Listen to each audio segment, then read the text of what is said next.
Dear God, I'm gonna quickly jump over and see if that's playing away. So Uh, uh, it looks like we're live.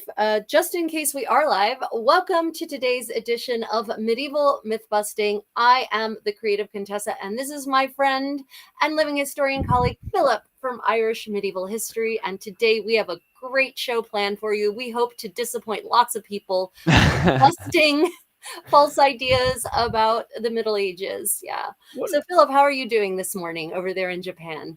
hot, sticky. I'm down in the south of Japan right now, over on Okinawa Island. There's a ton of Americans that know of Okinawa because of a lot of Marines doing their service over here and stuff. And they will easily tell you right now it is sticky and it is hot here on the island. So yeah, I'd say I'm doing quite good. How are you keeping, Rachel? How are you doing this Oh, morning? we just finished like the first deadly heat wave of the summer where every day it was 100 degrees Fahrenheit or, Uh, 38 degrees centigrade and, humidity enough to rehydrate dried vegetables. So, Interesting. yeah, but I was so happy when I saw that today it's only going to be like 29 degrees. I was so Mm. excited. Oh, nice.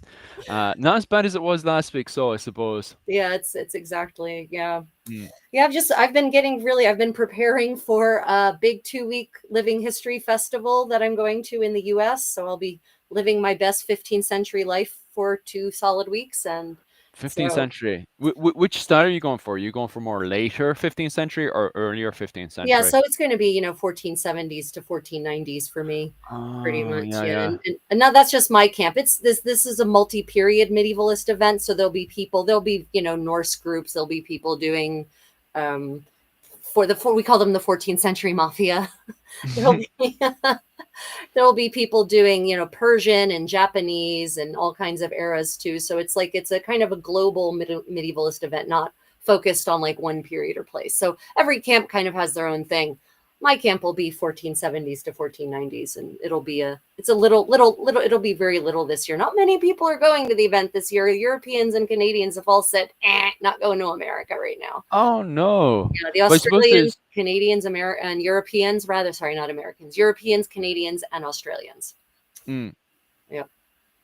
but I suppose that's down to the fact that there's so many anniversary events happening in Europe, is it? Oh no, no, no. It's because people are getting deported left, right, and center. Oh God. Yeah. Uh, So no one wants to risk getting detained by ICE. I mean, Yeah, you're and right actually, because there was a few Norwegians and Irish people that tried getting over, and it was the JD Vice. Anyone who had the JD Vice meme. And the thing is, what's funny is that JD Vice even thought it was strange. Like, so even the person who allegedly was made fun of even thinks it's stupid, you know? right, yeah. So yeah, I think some people just got a bit too power greedy or something. I don't know. Well, the second I agree. If and here's the thing: to get the visa to come in, the visitor's visa, they're Mm, requiring you to provide all of your social media logins. And yeah, I was like, no, no, I wouldn't go either. Nope, screw yeah, you. yeah. So instead, America is losing massive amounts of tourist dollars this year. Mm. So yeah, it's going to be a much smaller event. It's usually 10 to 12,000 people. I'm thinking if we get 8,000, we'll be lucky. Oh, I. Rachel, is it possible for you to stand up right now? I don't think you're kind of pinned down now, aren't you? I mean, Because I people can, are looking. Yeah, people want to see your dress. yeah. And then, oh, wow. Well, now I'm going to have to do repairs on the dress. Yeah, then Mm-hmm. this is the skirt. Oh, wait, gosh, am I missing? I'm not. Where's my chat? Where's the chat? Oh, there it is. Where is the chat? There it is. Okay, got it. Sorry, good morning, everyone. Sorry, I didn't have the chat on, so I wonder what Philip was on about, people asking. Questions. Yeah. Okay. Yeah. Look at all that. Let's see. Bum bum Oh, Stacy, bum. you can go away. We don't need you in this. Yeah, you can go away. It's people like you Yeah. who are ruining our country. Yeah. So Yeah, so like those Germans who were actually deported from Hawaii, even though they were there legally to visit Hawaii. Oh, So stop! It's wild right now. yeah, it's Because the terrible. same thing, there was a lot of fighting over in what was it called, protesting and stuff with the homeless crisis and stuff in Ireland as well. And it's mostly the government exploiting pretty much everyone. And I think that's the problem, is that people are being exploited by the people at the very top as well, Oh uh, yeah, for certain. manipulated, gaslighted, and controlled. And I think we should stop fighting amongst ourselves and start, definitely questioning what's going on this week. But anyway, we could literally just waffle all day about that stuff. Jesus Christ, you're getting overexcited. I'm here trying to do the settings, and you're getting overexcited there. It's very funny. She's getting away with that kind of language. I'm surprised the bot hasn't kicked in for that one. Um, By the way, Stacy, I'm American, so you can screw right the hell off. yeah. Where's that one? Oh, she's. Oh, that's weird. She's already banned on my side. Oh, how is Yeah. she? How is How she? she She's commenting is right. scared. She's from Yeah, yeah, yeah. She's on my side, but yeah. I've gone on to the comments itself because I'm actually over on my settings trying to see who comments and no comments, because I've been getting weirdos for the last 2 weeks now because my algorithm is jumping up, but I'm getting the stupidest of comments off people.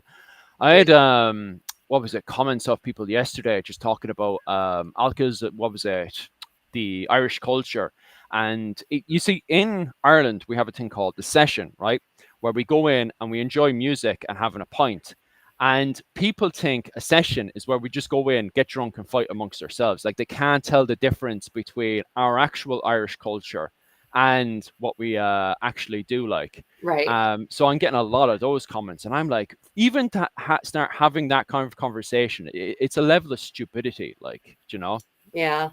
Yeah. Um, Yeah. Okay, so this morning, everyone, we are. I don't. Why is she? She should be blocked. Let me yeah, see if I can. but she's not on my comment section. She's popping up on the paired side of it. Yeah, that's paired as you though. It's popping up on my side. How Yeah. do I go into what I'll do is, oh, actually, maybe. Oh, got it. Oh, good. Right, now I have it. Yeah. People like Because, that. People yeah, like that are ruining the world, unfortunately. with her comments, there was no need for what she was saying. But I seen her comments straight away, and I was like, okay. But no, I've changed the stream customization now because what was it called? It was only, what was it, 5 minutes ago we paired it properly up. Oh, right. So Oh, right. Yeah. yeah. Yeah. So you had to And go and put subscribers only or something like that's literally what I have it right now, but I have it proper strict up now because I'm getting way, and to be honest with you guys, I hate all this kind of, because I like us to go on and be unrestricted when it comes down to talking about medieval history. Like, I like being able to talk about the effects of SA on a community, right. or how it is to, do such and such a thing, or talk about early medieval slavery and all that kind of stuff. I like to be unrestricted when it comes down to that kind of conversation. I hate to put restrictions on.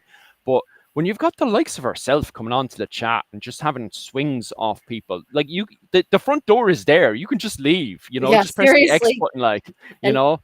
and you're not an airplane. You don't have to announce your takeoff. Just go. Mm-mm. Yeah, so Elena, I'm multi-streaming, but I'm not streaming to Twitch today. I'm streaming to Facebook and TikTok today. For Mm-mm. as long as I can continue streaming to TikTok, because God knows. Yeah, so it won't be on Twitch, Elena. I'm sorry, I forgot to get back to you about that. I've been so crazy busy. Well, anyway, so everyone, today we are going to be busting the medieval myth of the kilt. So yeah, this is something Philip and I encounter all the time in our living history journey, is people insisting that kilts are medieval, that the Scottish kilt is medieval. And then of course we encountered that weird AI thing about the ancient saffron Irish kilt, right? The Saffron one is interesting though, because to be honest with you, I like the debate about when did saffron come into Ireland. To be quite honest with you. Oh, yeah, yeah. No, no. I mean, that's a fun debate, but the one of I got someone tried to school me, a professional fashion historian, on the so-called Irish kilt, and he Mm. used Chat GPT to do it. Oh well. And Chat GPT's response was the saffron kilt, which has been used for thousands of years. And I'm like, oh no, sweetie, just no. So Yeah, many yeah. reasons, no. Mm. So yeah, today we are going to be going through exploring what was actually being worn in Scotland and in part in Ireland, why people think those were kilts, and when the kilt actually cropped up. And then when the saffron kilt, not the saffron shirt, but the saffron kilt came around. Yeah. So Mm. yeah. Um, so what kinds of what kinds of rumors and myths have you heard about kilts yourself? Well, the thing about the kilt, right? So you have to remember, I was born back in.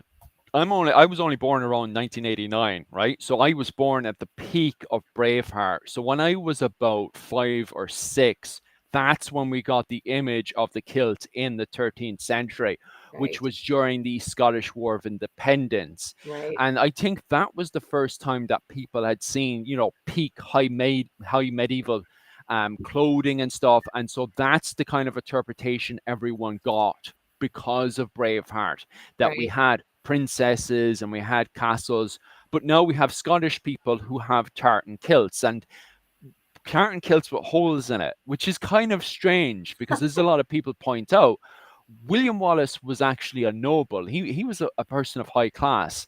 So even if he had a tartan kilt, which he didn't, by the way, I just need to highlight that. We're gonna It lead off with that. Just Yeah, yeah, right off yeah. the get go. Um, it definitely wouldn't be a tartan kilt with holes in it. And I remember that opening. There's an opening part of it when he's a child and he's running around, very poorly dressed for the opening parts of the movie, And and he's even him, dirty, I think I yeah, recall. yeah, yeah, very dirty, and he lives in a small little wooden shack. Not like the actual William Wallace lived in a nice little comfortable Moat Bailey castle or some form of a Moat Bailey castle. Right. So for him to be running around the place with a what was it called? Kilt on in a small little house. It's strange, to be quite honest with you. Yeah, it definitely a lot many Americans especially have a completely horrible misconception about medieval Scotland, one, Mm, medieval Scottish fashion two, and William Wallace. They have no idea. It's really bad. mm, mm. Um, yeah, jumping over to Wayne's thing there about myself being young. Yeah, Wayne, compared to yourself, because you were definitely what was it, in your 30s or 40s by the time we went into the 90s and stuff. And so I think that's very, very interesting about people who are in their 30s and their 40s back in I'm just going into my 40s now, like, and a lot of people like my parents' age and stuff who would have been around that age in the 90s. That was the perspective of what they had. Before then, it was very Tudor orientated as well, wasn't it? Yeah, yeah. It was all, Henry VIII and Queen Elizabeth and the Robin Hood movies. And Mm. Oh there wasn't yeah. but there wasn't much that depicted medieval Scotland, right? Mm. There were that medieval Scotland didn't make it into cinemas. I mean, that's the first major movie that I can think of that's about medieval Scotland that made it into cinemas, which meant that it would have been all the more important for them to do some freaking research and get it right, Yeah. right? Um, because I um, think I know I'm pretty much talking for Wayne there, but I'm pretty sure that's the first time Wayne would have seen a depiction of what a Gaelic man would have looked like during the high medieval period. So he pretty much got fed alive from the very start, oh yeah. from my perspective. Yeah, I yeah. mean, I had just joined a medieval recreation group in the Mm. U.S. at about the time that Braveheart came out as a fresh 14-year-old, and so that was majorly influential for everyone. So suddenly, all the guys wanted to wear great kilts, right? Yeah. And woad. Of course, they wanted to cover themselves in woad paint. And Oh, that, stop. oh, I know. So that unfortunately like ruined a whole generation of medieval recreationists who stupidly thought, well, what I see in Hollywood must be real and correct, instead of bothering to do research. But as we're going to find out today, it's actually not at all easy to do research on medieval Scottish clothing. It is super hard. And Philip, do you know why it's super hard to do research on medieval Scottish clothing? Can you guess the biggest, meanest, most prominent reason why it's so hard? Is it English propaganda, perhaps, Oh no, or it's it's destruction of it's, literature? it's the Reformation. Oh yes, It's the destruction of literature. Reformation. So But is that okay? So can I put this question out there before yes. you answer it? Is that because of the Tudor Reformation, or is that just because of the radical religious lunatics that were happening? Well, for people's feelings who are being hurt, you absolute animals. What are you doing to your women? Yeah, seriously. 7,000 women. Like what? Burnt at the stake or hanged. Yeah. No, Uh, the Presbyterian, the Calvinist movement in Scotland was gruesome and brutal on so many levels, but in terms of historical record, they just the iconoclasm, because they purposefully stripped paint off of church walls, so all those medieval frescoes depicting people in medieval clothing gone, destroyed mm, statues, destroyed tomb effigies, destroyed stained glass, anything depicting people they considered to be the 16th and 17th century Calvinist movement considered to be heresy, considered to mm, be a sin because it was idolatry, right? And so and they burnt entire books of hours. They burnt illuminated books of prayer. They burnt illuminated Bibles. They burnt illuminated texts in mass.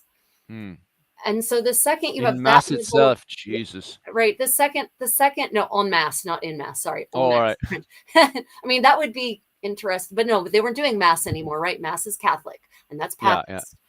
All So, right. so because of that level of artistic visual destruction, it is very challenging to research how clothes in Scotland looked. It's not Mm, impossible, but it's not as easy as France, where like you can do a random Google search for illuminated manuscript and you're going to get something French and medieval, like mm, mm, 9 times out of 10, right? So I'm not saying it's easy to do research into medieval Scottish clothing. And in fact, for those of you who are interested, there is a research project that is almost done and ready to be published by Heritage Scotland.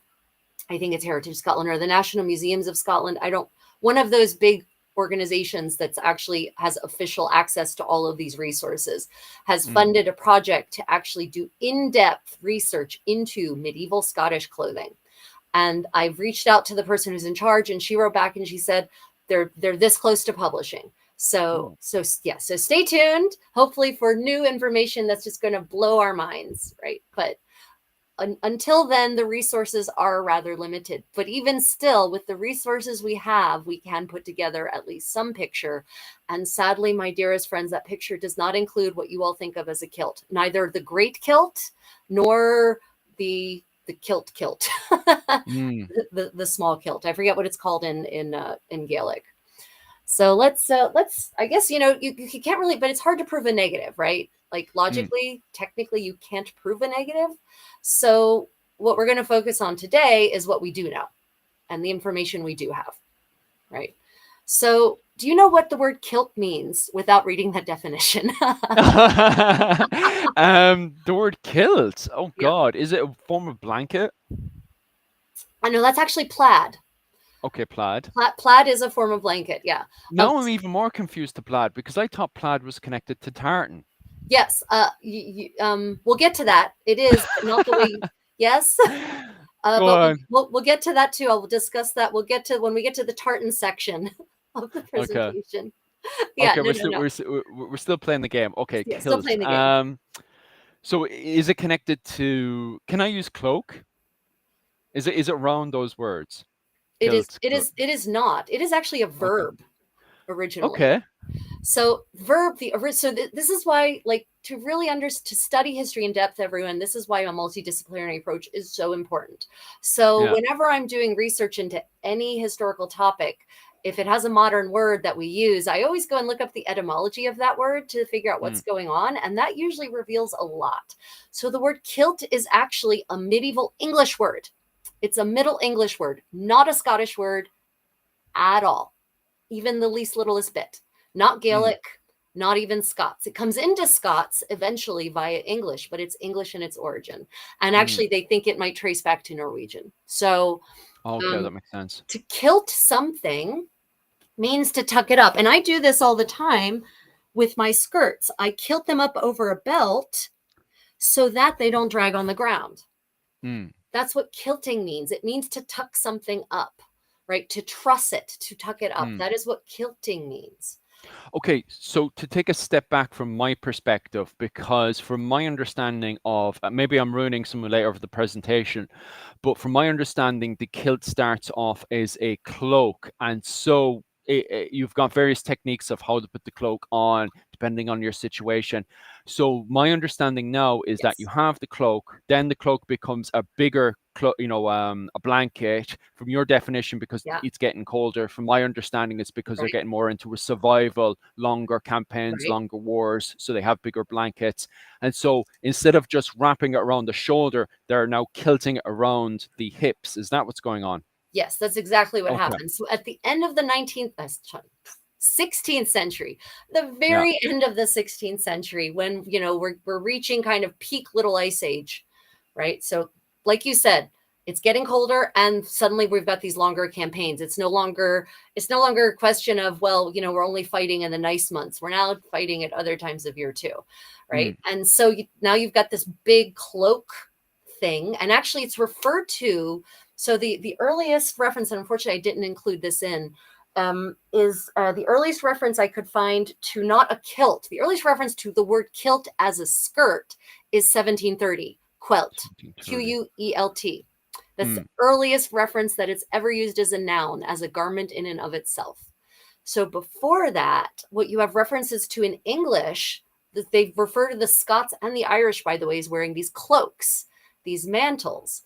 And mm. at the end of the 16th century, in 1594, there's a reference by Hugh. I've got it here on my phone because I didn't manage to get it included in the presentation. Mea maxima culpa. That's on me, but I do have it here, and I'll read it to you.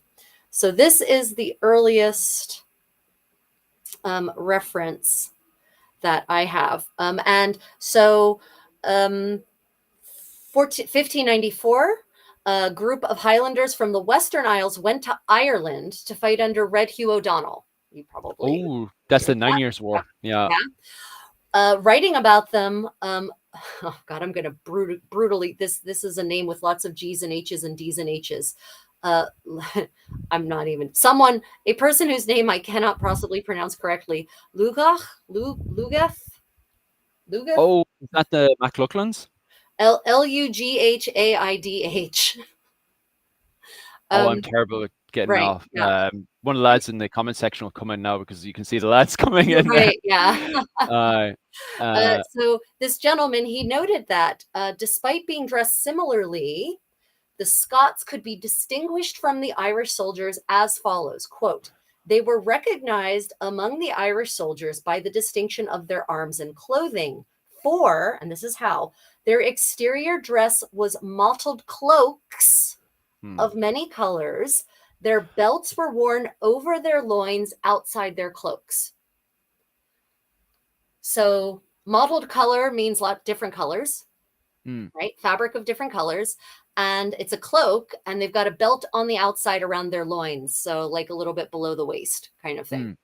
hmm. W- And so they've belted their cloaks, exactly like you say. They have belted their cloaks so that, it's easier to move around and probably also keeps it warmer. hmm.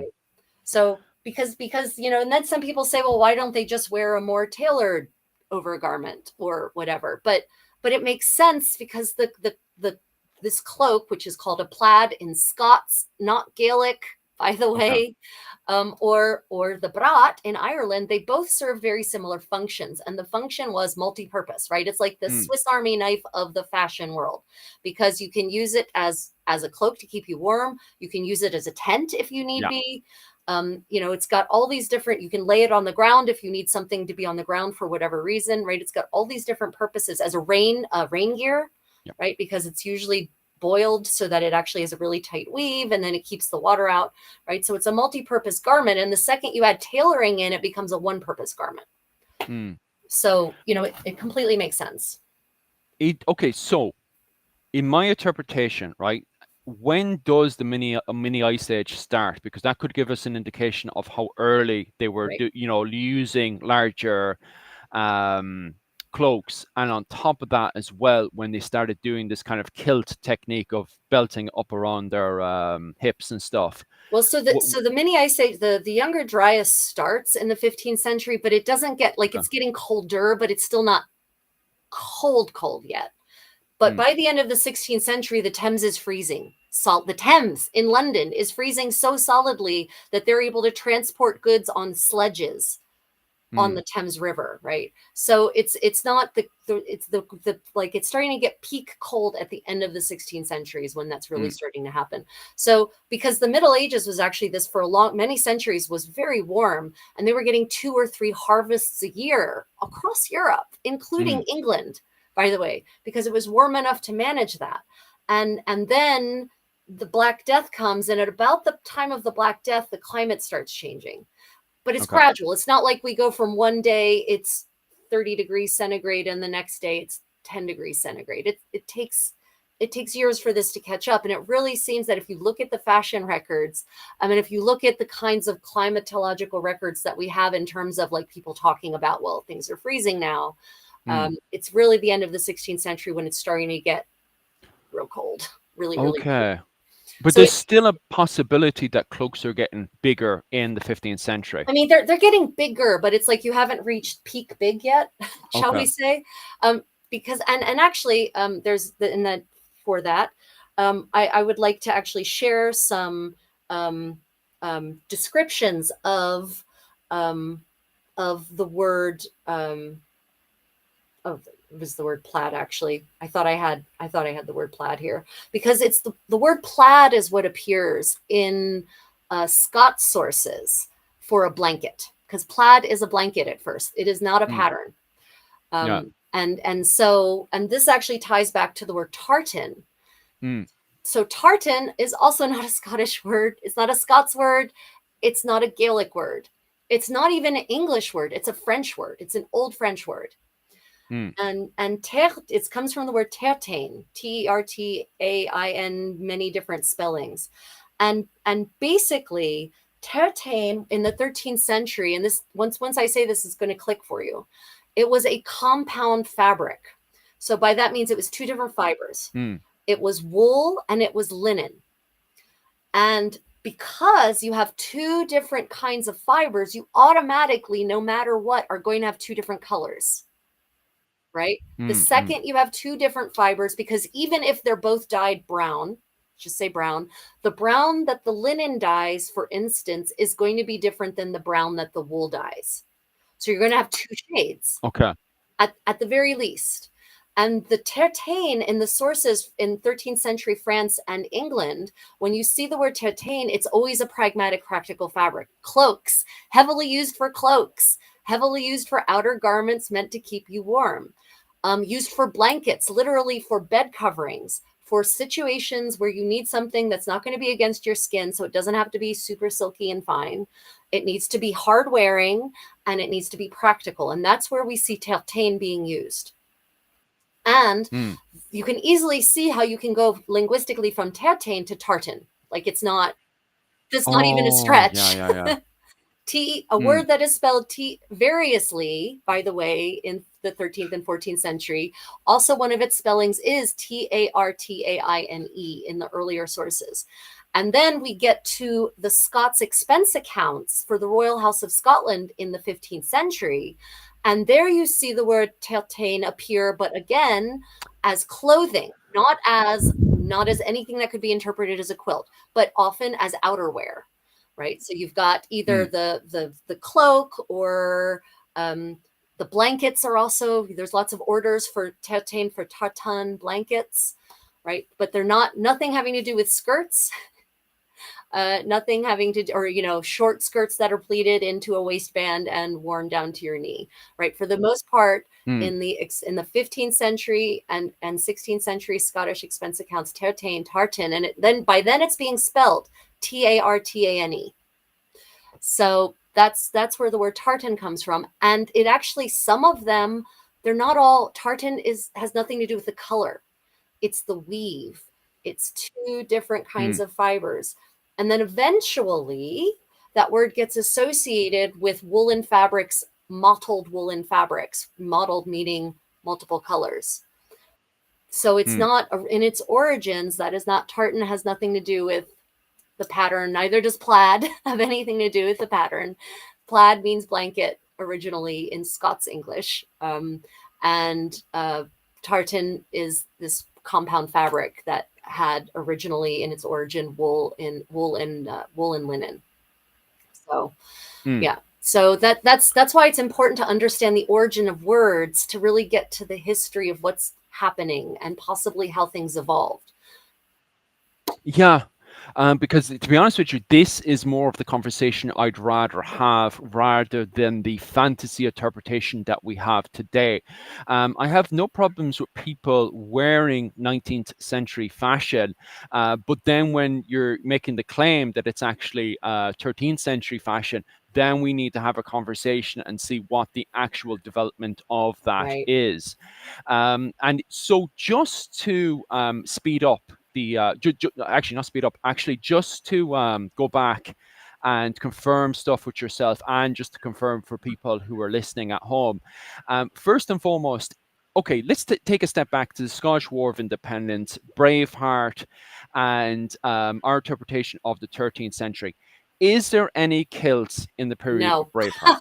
Just to take a step No. back. And Okay, so yeah, clearly there is nothing. So nothing. this is why I think it's a good step for us to go look at the art. So this was a joke, Okay. right? Why is a kilt called a kilt? Because that's what you're going to be if you call it, if you call it a bloody skirt, right? Yeah. um, but so let's go and start looking at some art, and let's get, because Ireland is also associated with the kilt, and because ChatGPT is telling people that the Irish have been wearing kilts for thousands of years. We'll address that topic too. um, so first off, let's go back to the Book of Kells. And Mm, let's look at some of these fashions.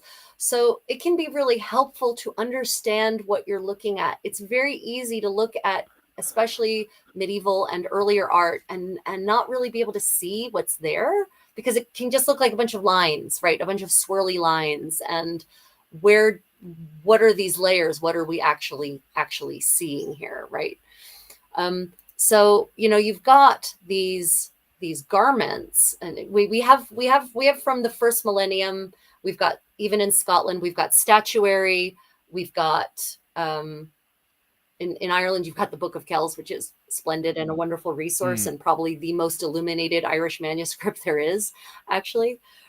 So let's look at these Lewis chessmen here. Okay. So Lewis, what do you know about these chessmen, Philip?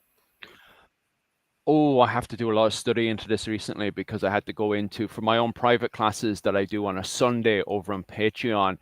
We've started covering the High Middle Ages, and so because there is a trade network going from Norway into Dublin, you can find bits that are very similar to the Lewis chess pieces. The Lewis chess piece is absolutely Right. magnificent because it was found in the Isles between Norway and Scotland and Ireland, and it's a full set. I'm pretty sure it's It a is full a full set, isn't set. it? It's amazing. Compared The to, set is yeah, gorgeous.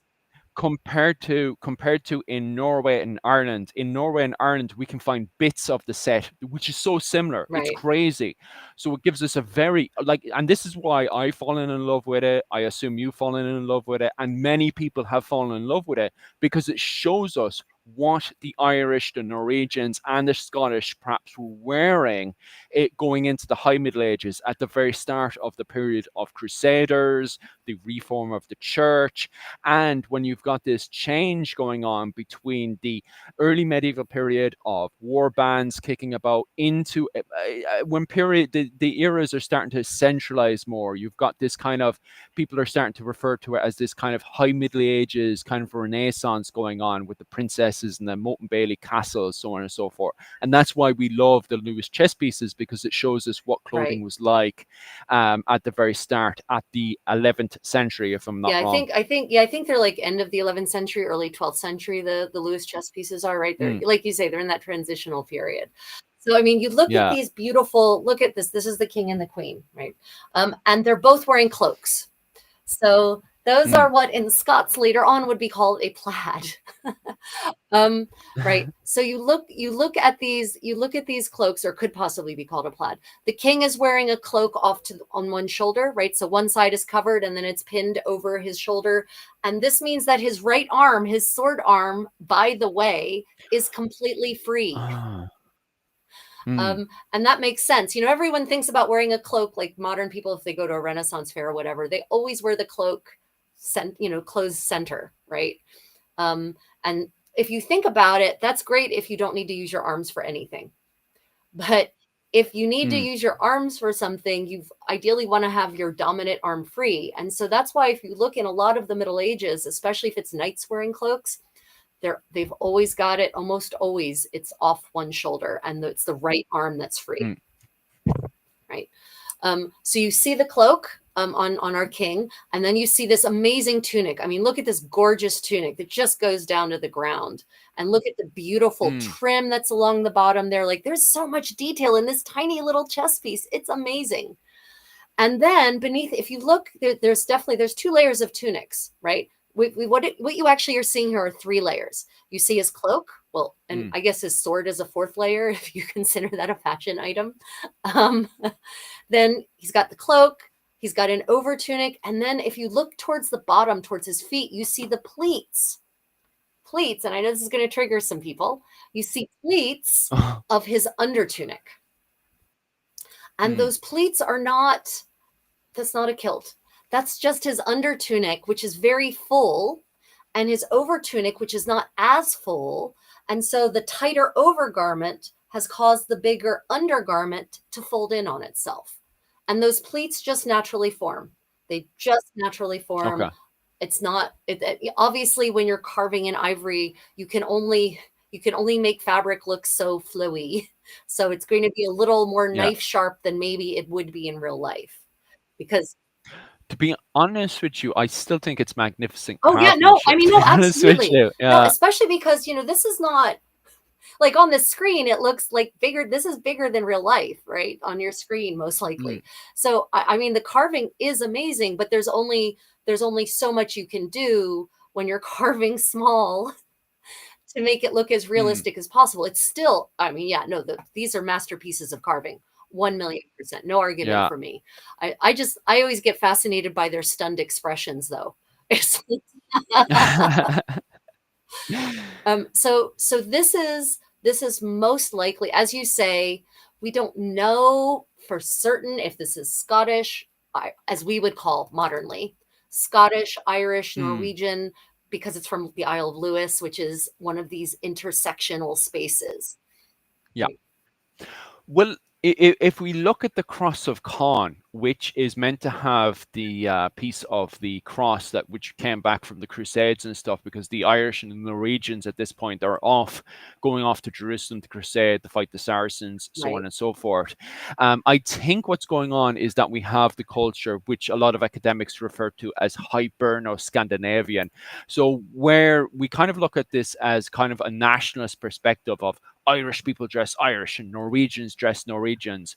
In my interpretation, it seems to me, going off of the work of the likes of Claire Downham and stuff, that it is very much a mixed culture in the middle. This Hiberno-Scandinavian, as they Right. refer to, where it's a mixture of both the Gaelic world, a little bit of an Anglo-Saxon influence in there, and also heavily the Norwegian world mixing up in the middle of all that. So that's my interpretation of the fashion that's going on in both Norway and Ireland at the Right. Yeah, it's time. I think people like to imagine now, especially in the wake of nationalism, 19th century nationalism, by the Mm, way, guys. We like to imagine that in before us, everyone had a traditional folk costume that distinguished them from everyone else. But the reality of fashion is not that. The reality of fashion for most of the Middle Ages is that in a general geographic region, the fashions were very, very, very similar from region to region. There might be some local differences based on resources and materials available, but that the general silhouette was the same. If your weather conditions are the mm. same, it's just there isn't that kind of national costume as such. So yeah, you're absolutely right. I agree that probably these chessmen, probably my feeling is they represent the reality in all of those places.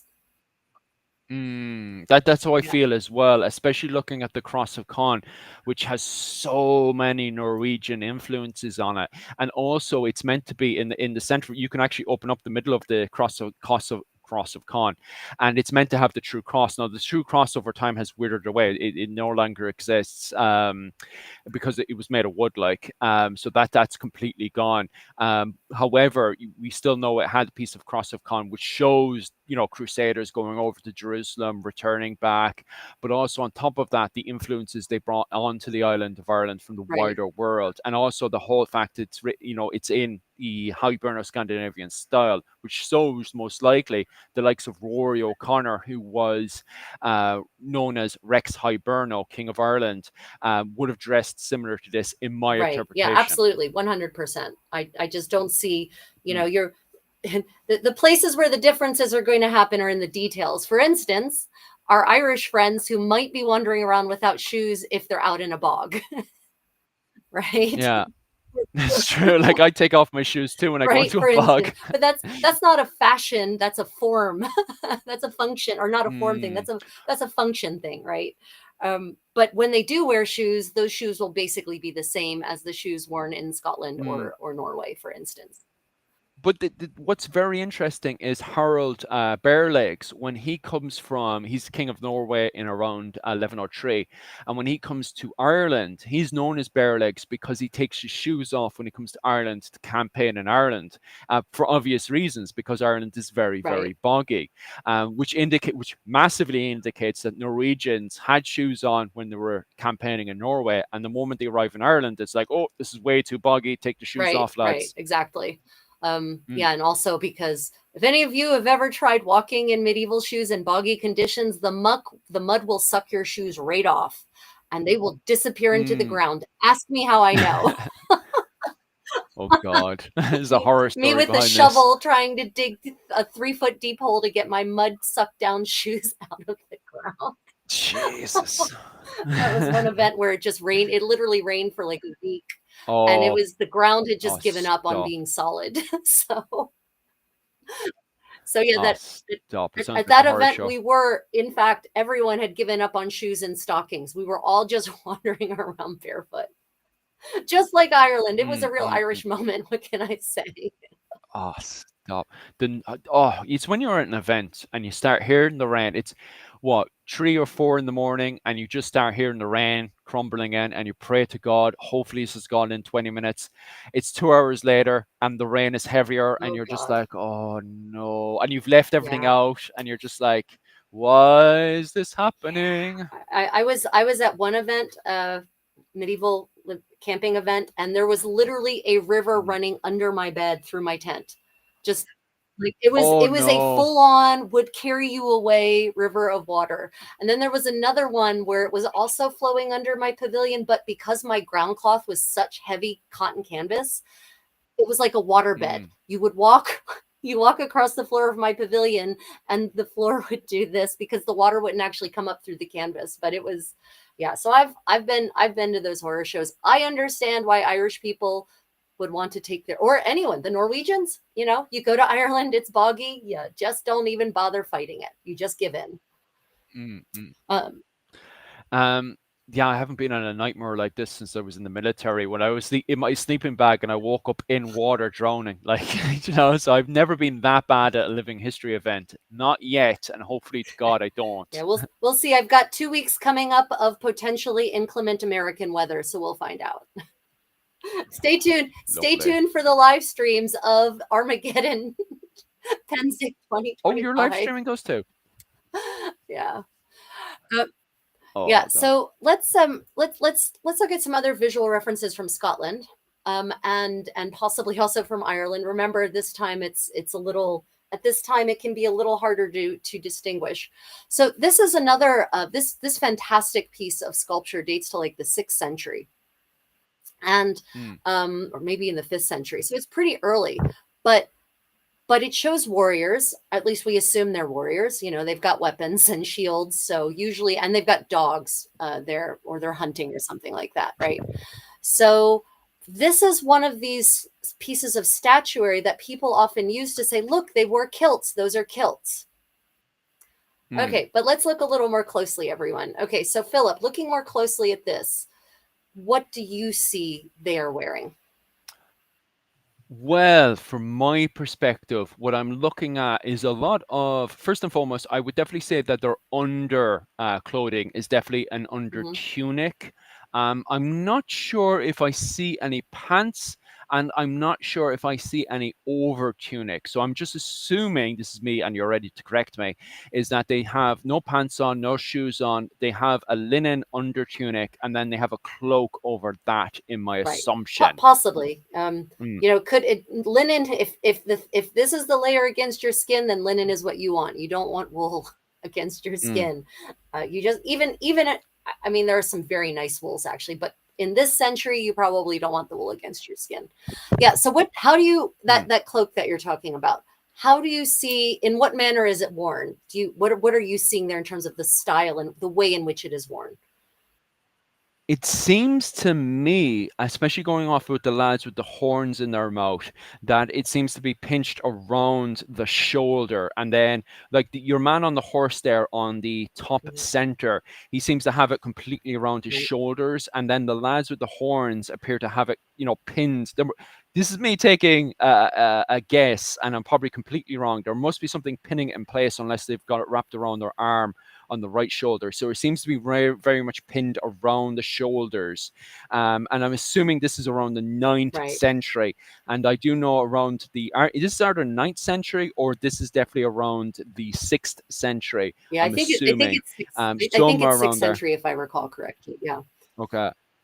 Um, and then on top of that as well, so in that period, I am aware that there is forms of brooches and yeah, pins to pin it on the shoulders from yeah, archaeological evidence. So I'm assuming a lot of these people have brooches and pins on their shoulders, and that's the way that they're wearing their cloaks yeah. For around them. certain, you're absolutely right, and I wish I thought to include a picture of some of those amazing brooches because first millennium Mm, jewelry, the art of first millennium goldsmithing is just amazing, right? Whether it's in mm, Ireland or there isn't so many finds from Scotland or Germany. It's the things these people are producing. The so-called barbarian art is amazing.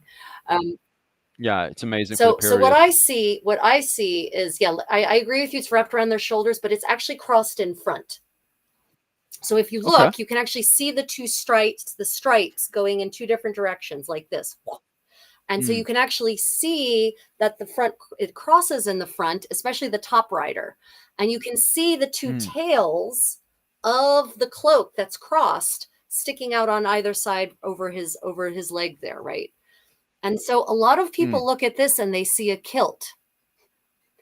What I see is Okay. a cloak that's crossed in the front, and the pleating is just stylized folds, you know, from the fabric Mm, being wider than that, and then folded up to be able to fit just over just this part of their body, again, so that they're not completely bound up in fabric to go hunting or whatever it is they're doing. I'm pretty certain they must be hunting. Those have to be hunting hounds.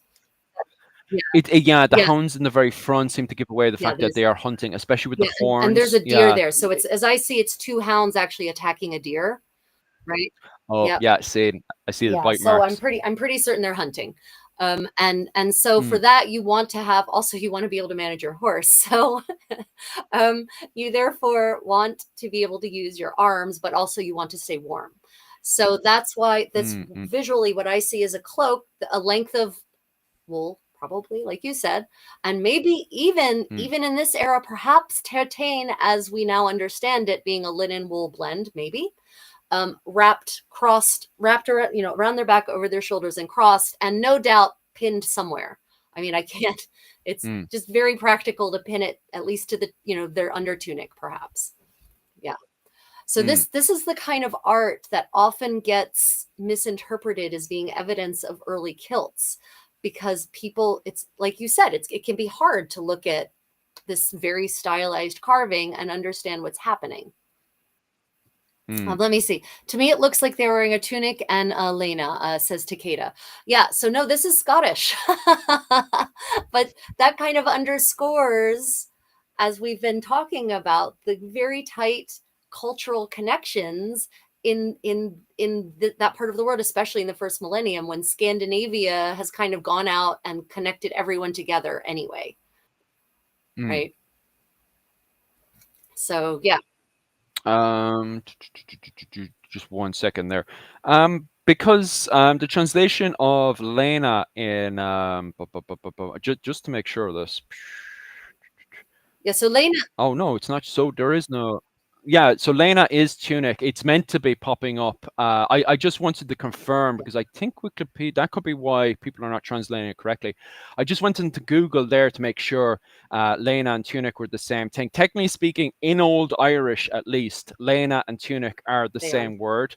Just to clarify, so in this period, you're completely right. They are. I should maybe I should actually say Lena instead of tunic, but Lena and tunic are the same thing in the 6th and 9th century, just Yep. to be clear and to verify that. Yep. I just wanted to confirm that in Google, and it's not popping up in Google in the translate, so it's not translating that. So perhaps maybe it's just an old Irish and Middle Irish Yes. word, and maybe it's not in the So modern yeah, Irish.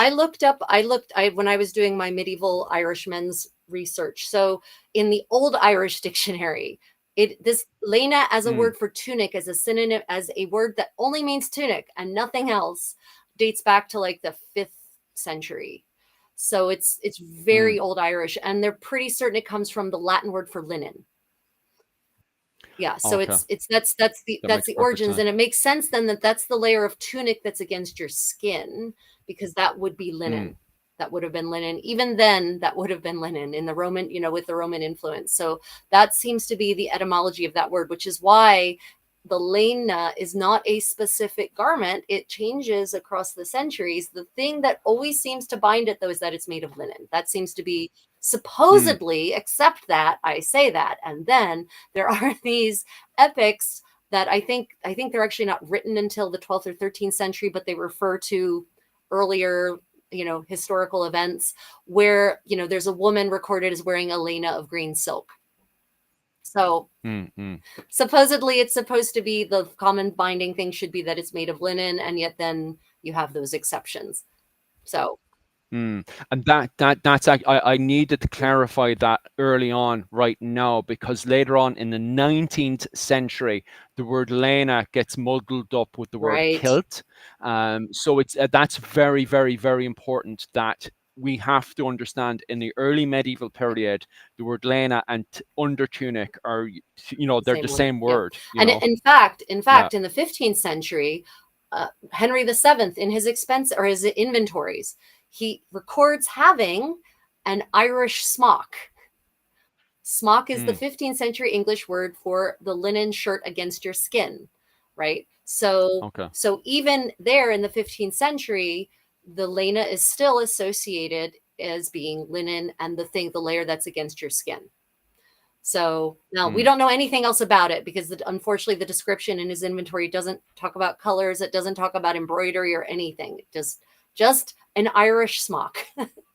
Yeah. mm, mm. So yeah, no. Then thank you for bringing that up, Philip, because again, this brings us back to my point Yeah. about language being really indicative of and important to really understand the etymology. Yeah. What was that a question Yeah. somewhere? Did I miss a question? It's just we were talking about tunics and lenas, people wearing and what they were wearing and stuff, Right. and I just wanted to clarify that early in the chat Yeah. before we get up to the 19th century, because it's the 19th century that language changes and alters, Right. and that's where it gets all mixed up and muddled. And this turns into like people get very aggressive about this, No, and I I know. don't. I think we can avoid a lot of aggressive comments if we just make the conversation clear from the start. Yeah, agreed 100%. Having been the Mm, victim of some of those aggressive comments, I'm all in favor of that, or the target of them mm, anyway. So Takeda uh, says the pleating just reminded me of the gathering you see on the big Leinas. However, those seem to have tight sleeves. Most Leina I've seen in the sleeves have baggy, loose, or baggy and loose, and drapes with folds. Yeah. So again, so Takeda, of course, there's probably a delay on the comments. So good. Thank you for making that comment, Takeda, because that plays in really well with what Philip was just saying. Leina, again, is not a specific kind of shape of garment. It's just the layer that goes against your skin before the 19th century when it completely becomes something else entirely. So yeah, the Leina yeah, the kilts. yeah, right. The Leina that you've probably seen, Takeda, are 16th century. Like nearly always, it's going to be someone's doing a 16th century style Leina. Yeah. Mm. Okay. Right. So here's another piece of early art, early Scottish art, early Scots art. And again, you can see how people could look at this and say, "Oh yes, those are kilts." Like and like literally, like not even the great kilt, like the skirt style kilt. And I could, I think that's a case of that's a case of eisegesis. That's a case of looking at something with a preconceived notion and seeing what your brain is already programmed to see rather than seeing what is actually there. So if you actually look closely at these figures and you look above their waist, you're going to see that there's a tunic and that they're wearing a belt and that the so-called pleats, the folds that are actually there from the waist down, is just the natural consequence of having a tunic that's A-line, where the skirts of the tunic flare out from the waist, and then when they hang straight, they just naturally fold into these folds. By the way, the word pleat actually originally meant fold, not like a knife pleat. So it can, you can have natural pleats and you can have, sewn in pleats or ironed in pleats. But pleat originally just meant fold. That's all it meant. So what you're actually seeing there are men with tunics that have full skirts. And unfortunately, I think I forgot to include the Boxton man tunic to demonstrate this, because that's a great way to illustrate the fold effect. So there's a Danish, some poor Dane back in the 14th century fell in a bog, as Oh, as thank God. as people did. And he was wearing all of his clothes. So he was not sacrificed. 14th century, there's no human sacrifice anymore. He fell in the bog and he died, and he was perfectly preserved, and his clothes were perfectly well. He was somewhat preserved. His clothing was perfectly preserved, and his tunic is designed in such a way that it has relatively full skirts, only goes to the knee, but relatively full skirts by additions of these large triangles. And then when you actually, I've made several reproductions of this following it exactly, it just naturally makes this really, really what I think is a really dapper looking, full skirts. And that's a Mm, man's tunic. And so what you're seeing here is that's what they're depicting here. It's not that these are bare-chested men wandering around in skirts. They're not. They're wearing tunics. Um, mm. but what do you see when you look at this, Philip? It looks like a bunch of lads who are preparing to go off into battle. It's quite interesting as well because the horseman, is not wearing any stirrup as well. He's going bareback onto the horse, Right. which is quite interesting from a military perspective, especially for cattle raiding and stuff. So perhaps they're not even going off the battle. Maybe they're going off to rob cattle. Clothing wise, it from the image of the PowerPoint, it's quite difficult to Yeah. zoom in, but they do seem to just have under tunics on. I can't see any cloaks Yeah. on No this cloaks. time, which I find very Yeah. interesting. So they just seem to have, from my perspective, just the Lenas on, to be quite honest Right. with you. And it's quite interesting because, as you were pointed out earlier, these Leinas have what looks like kilts, as in the way it's styled. Right. Right. But and yet by the definition of kilting, it's not because there's no Mm. fold, right? They haven't been pulled up over their belt. Oh, yeah. They've just been belted. Right. So it's Mm, yeah, right. But by the modern misunderstanding of that term, yeah, you're right. It does look like that, but it's if you look really, really closely, which you can't, sorry. mhm, You get a really high definition, version of this, or if you can scroll in on your screen, depending on what kind of screen you have. Oh, what mm. is the name of this stone? Darn it. I wrote it down. Not here. I am so sorry. I forgot to include the name of that rock there. I will see about doing a community post, and I'll include some of these images and I'll include the name of them, everyone. So stay tuned for that, and I'll try to share them with Philip too. Mm, So mm, sorry, Kelly. I apologize. Yeah, you're right. And the thing about no cloaks, that's really interesting, right? Because everyone assumes, well, you just always wear a mantle, right? If you're Scots, if you're Irish, you must always wear a mantle. You can't possibly ever not wear a mantle, but that's not true. mm. if if the situation doesn't call for it, you don't wear it. It's that simple. Mm. Well, Gerald of Wales is quite interesting because in the Book of Kells and also in a few other depictions by the Irish, they always kind of depict themselves, the Kerns, who are the cattle raiders in Ireland. In the mythology, they're referred to as the Fenian. In Irish depictions, they're always seen with the cloak on and then their quarter length pants. However, in Gerald of Wales's depiction of the cattle raiders, who are the wolfmen, as he calls them, they're seen with no cloak on. They're just naked, screaming in a forest with just a quarter length pants on, which is quite Right. interesting because the image that you've put up there, if you look at the Oh, top left, sorry. everyone, that's actually a kern. I Sorry. changed it to go to Gerald of Wales, and it took forever to change. That bottom Oh, yeah. bottom left corner there is from Gerald of Wales.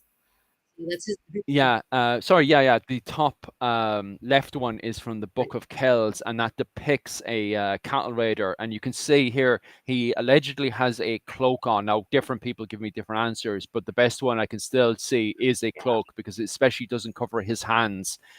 So it's a very, very good indication that, and you can see a bit of his back as well if you look really close.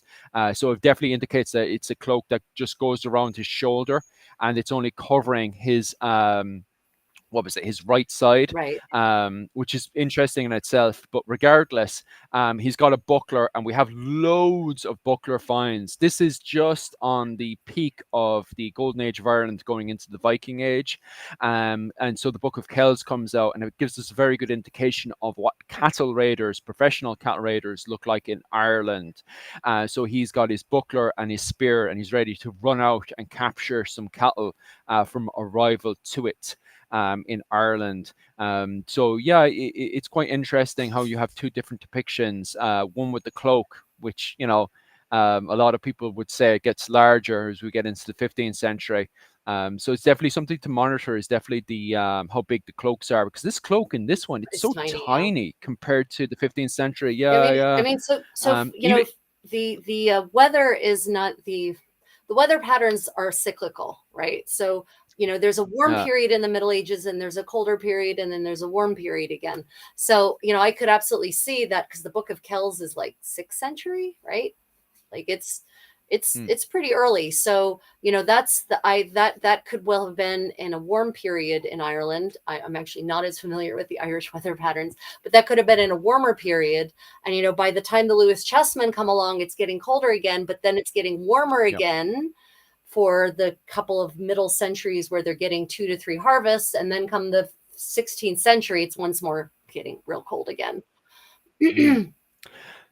Well, Can we yeah, so argue yeah, and debate the about the? Wayne makes a good point, and those are picks on that stone, and they didn't have stirrups, but no one had stirrups at this point, guys. Actually, Mm, on that Pictish stone, no one in Europe had stirrups. They weren't even invented yet. Yeah, so mm, Romans didn't have stirrups. No one had stirrups. Stirrups actually don't get invented until the 7th century, and they don't make their way into Europe until like after that. So mm. so yeah, no, the Picts definitely didn't have. They didn't. No one had stirrups, not just the Picts.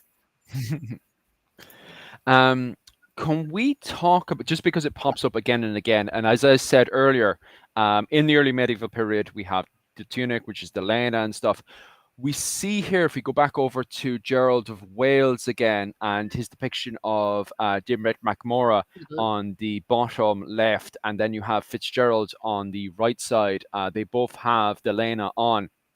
A lot of people argue this is the original Leine, and that actually, and this is going to annoy you, saffron, that they have saffron Wait, on you their want me to go back to Leines. the Gerald of Wales page? Okay, hold on a minute. Yeah, Yeah, yeah, yeah, okay, no, if you no don't problem. mind.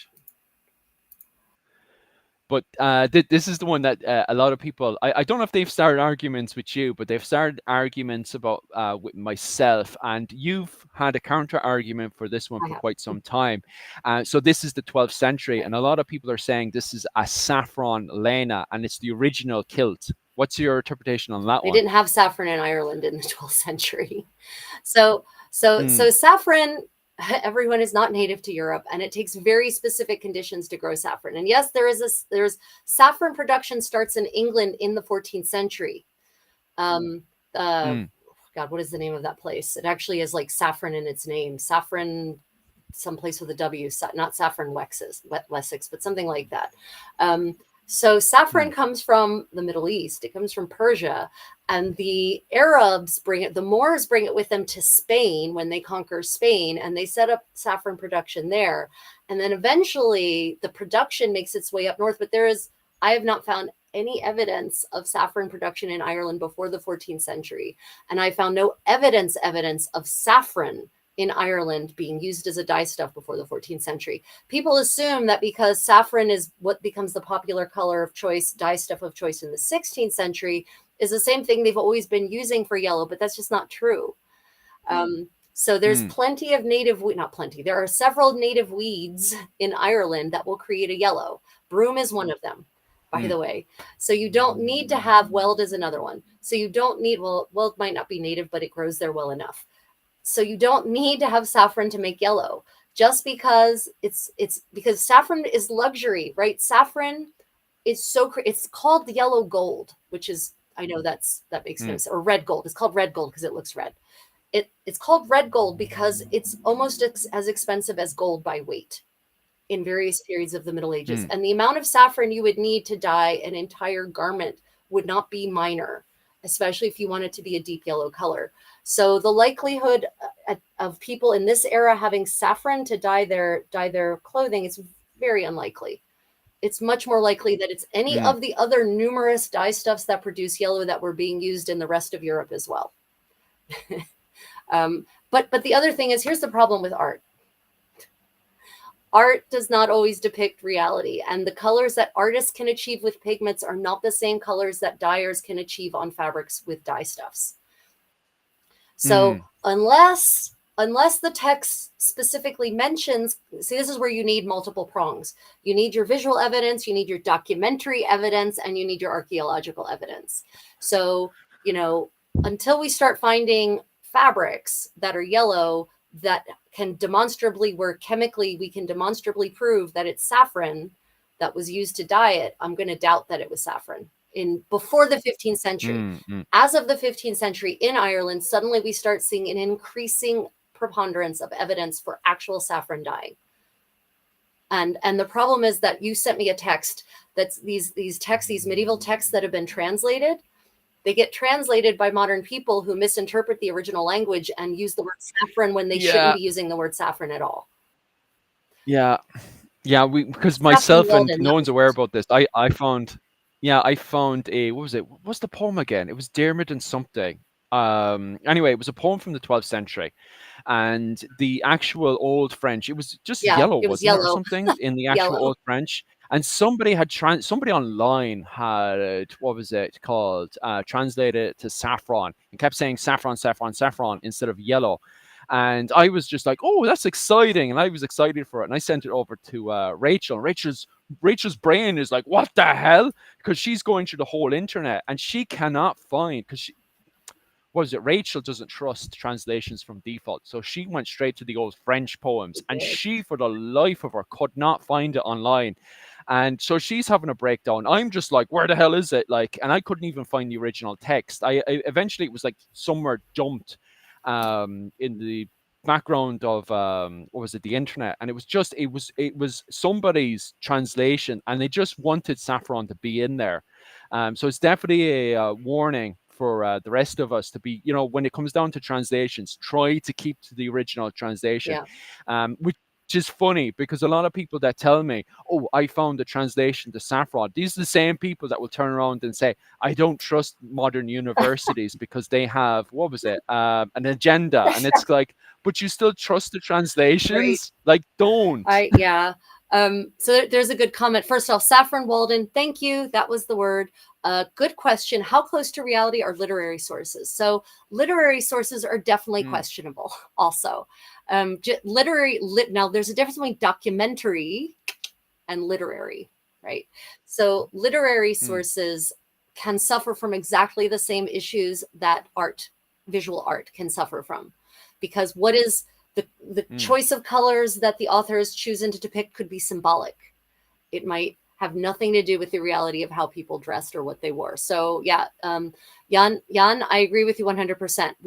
It can be hard to know, but by documentary, I meant like dyeing manuals that talk about how to make yellow dye using saffron, or um, mm, inventories, expense accounts that talk about purchasing, say, saffron in this case, in order to dye stuff, or paying a dyer to dye their tunic yellow with saffron. That's what I meant by documentary evidence. Like the really boring, well, for other people, boring work-a-day documents that really do actually talk about real daily life.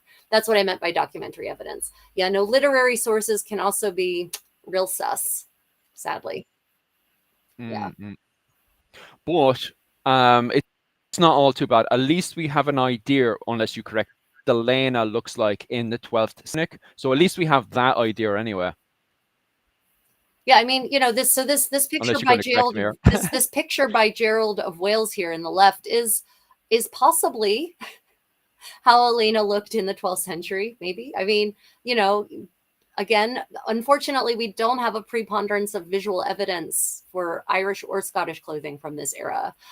So the few sources we have, we kind of have Mm, to accept until we find something else. But I always just like to point out that Gerald of Wales was not a Scot. He was neither Scottish nor Irish. He was Welsh, as his name indicates. And mm, presumably he seems to have actually interacted with people from Ireland, like for real, like that's documentably true. So hypothetically, he mm, should know, but he's not the one who illuminated his work. He didn't do the drawings. Someone else did those drawings. So the question is whether the mm, artist had ever really seen an Irishman in this case, or whether they created a drawing based on Gerald of Wales' descriptions, right? So yeah, people hate me because yeah, it's up in I'm the like air. the Socrates of the historical fashion world. I ask more questions than I answer. Mm. Pass me my cup of hemlock, please. I shall. People just asking me about the reference there. Can you remember what reference I was using? Because I remember it was Dermot something. I can't remember if I don't think it was Dermot and Grania. I think it was Dermot Oh, something for the else. you mean The reference, that scene from Gerald of Wales? the one I remember I sent you on the Oh, saffron one where it said the word yes. saffron in the Oh, 12th yes. century, but it was a bad Yes. translation. It was in It Old was. It French. was. It was in Old French, and it was no. I'm pretty certain the name Dermot definitely came into it. Yeah, it's Dermot Yeah. something, but I can't remember. It's not No, Dermot no, and no, Grania. no. But Yeah, it was definitely about a Dermot for certain, which it was weird to see yeah, that name in French for me. yeah. Why? What's it like in French? Yeah, that was is it likely? Oh, yeah, okay. I see, Make Yankee. I answered your question as you asked it, probably. Yeah, I wasn't sure if you were Hmm. referring to the poem or the yellow dye source materials. Oh yeah, no. Shellback bow. I wish to God. I wish that we had dyeing manuals from Ireland or Scotland in the medieval period, but we don't. We have dyeing manuals from England, from France, from Italy, from Spain, but not from Ireland or Scotland. That would be, for me as a fashion Hmm. historian, that would be a landmark find. But that's the kind of evidence I would like to find that's the kind of evidence I prefer to work from to be able to make more Hmm. solid statements. Yeah. just while we're on the 12th century, this goes slightly off, but it's still within the realm of clothing and stuff. When translating the language in England in the 12th century and in France, is France speaking Old French and England is speaking Anglo-Norman, or is it just both Old French? Like what's going on written I mean, language-wise? Is it yeah, the so same the language or? languages are mutually intelligible, right? So the members, Okay. the I would say it's more at the level of dialect. It's not so much a language difference as it's a dialect difference, in the 12th century for Mm, certain. So in the 12th century, the French that they're speaking in the French court in Paris is the French they're speaking for the most part in the noble households and the royal court in England. Yeah, they're mutually intelligible. mm, Now, and okay. that's because in the 12th century, it's not just the Normans anymore, right? You've got all kinds of other Yeah, French influx at that point. You've got Eleanor of yeah. Aquitaine, right? She does not speak Norman French. Yeah.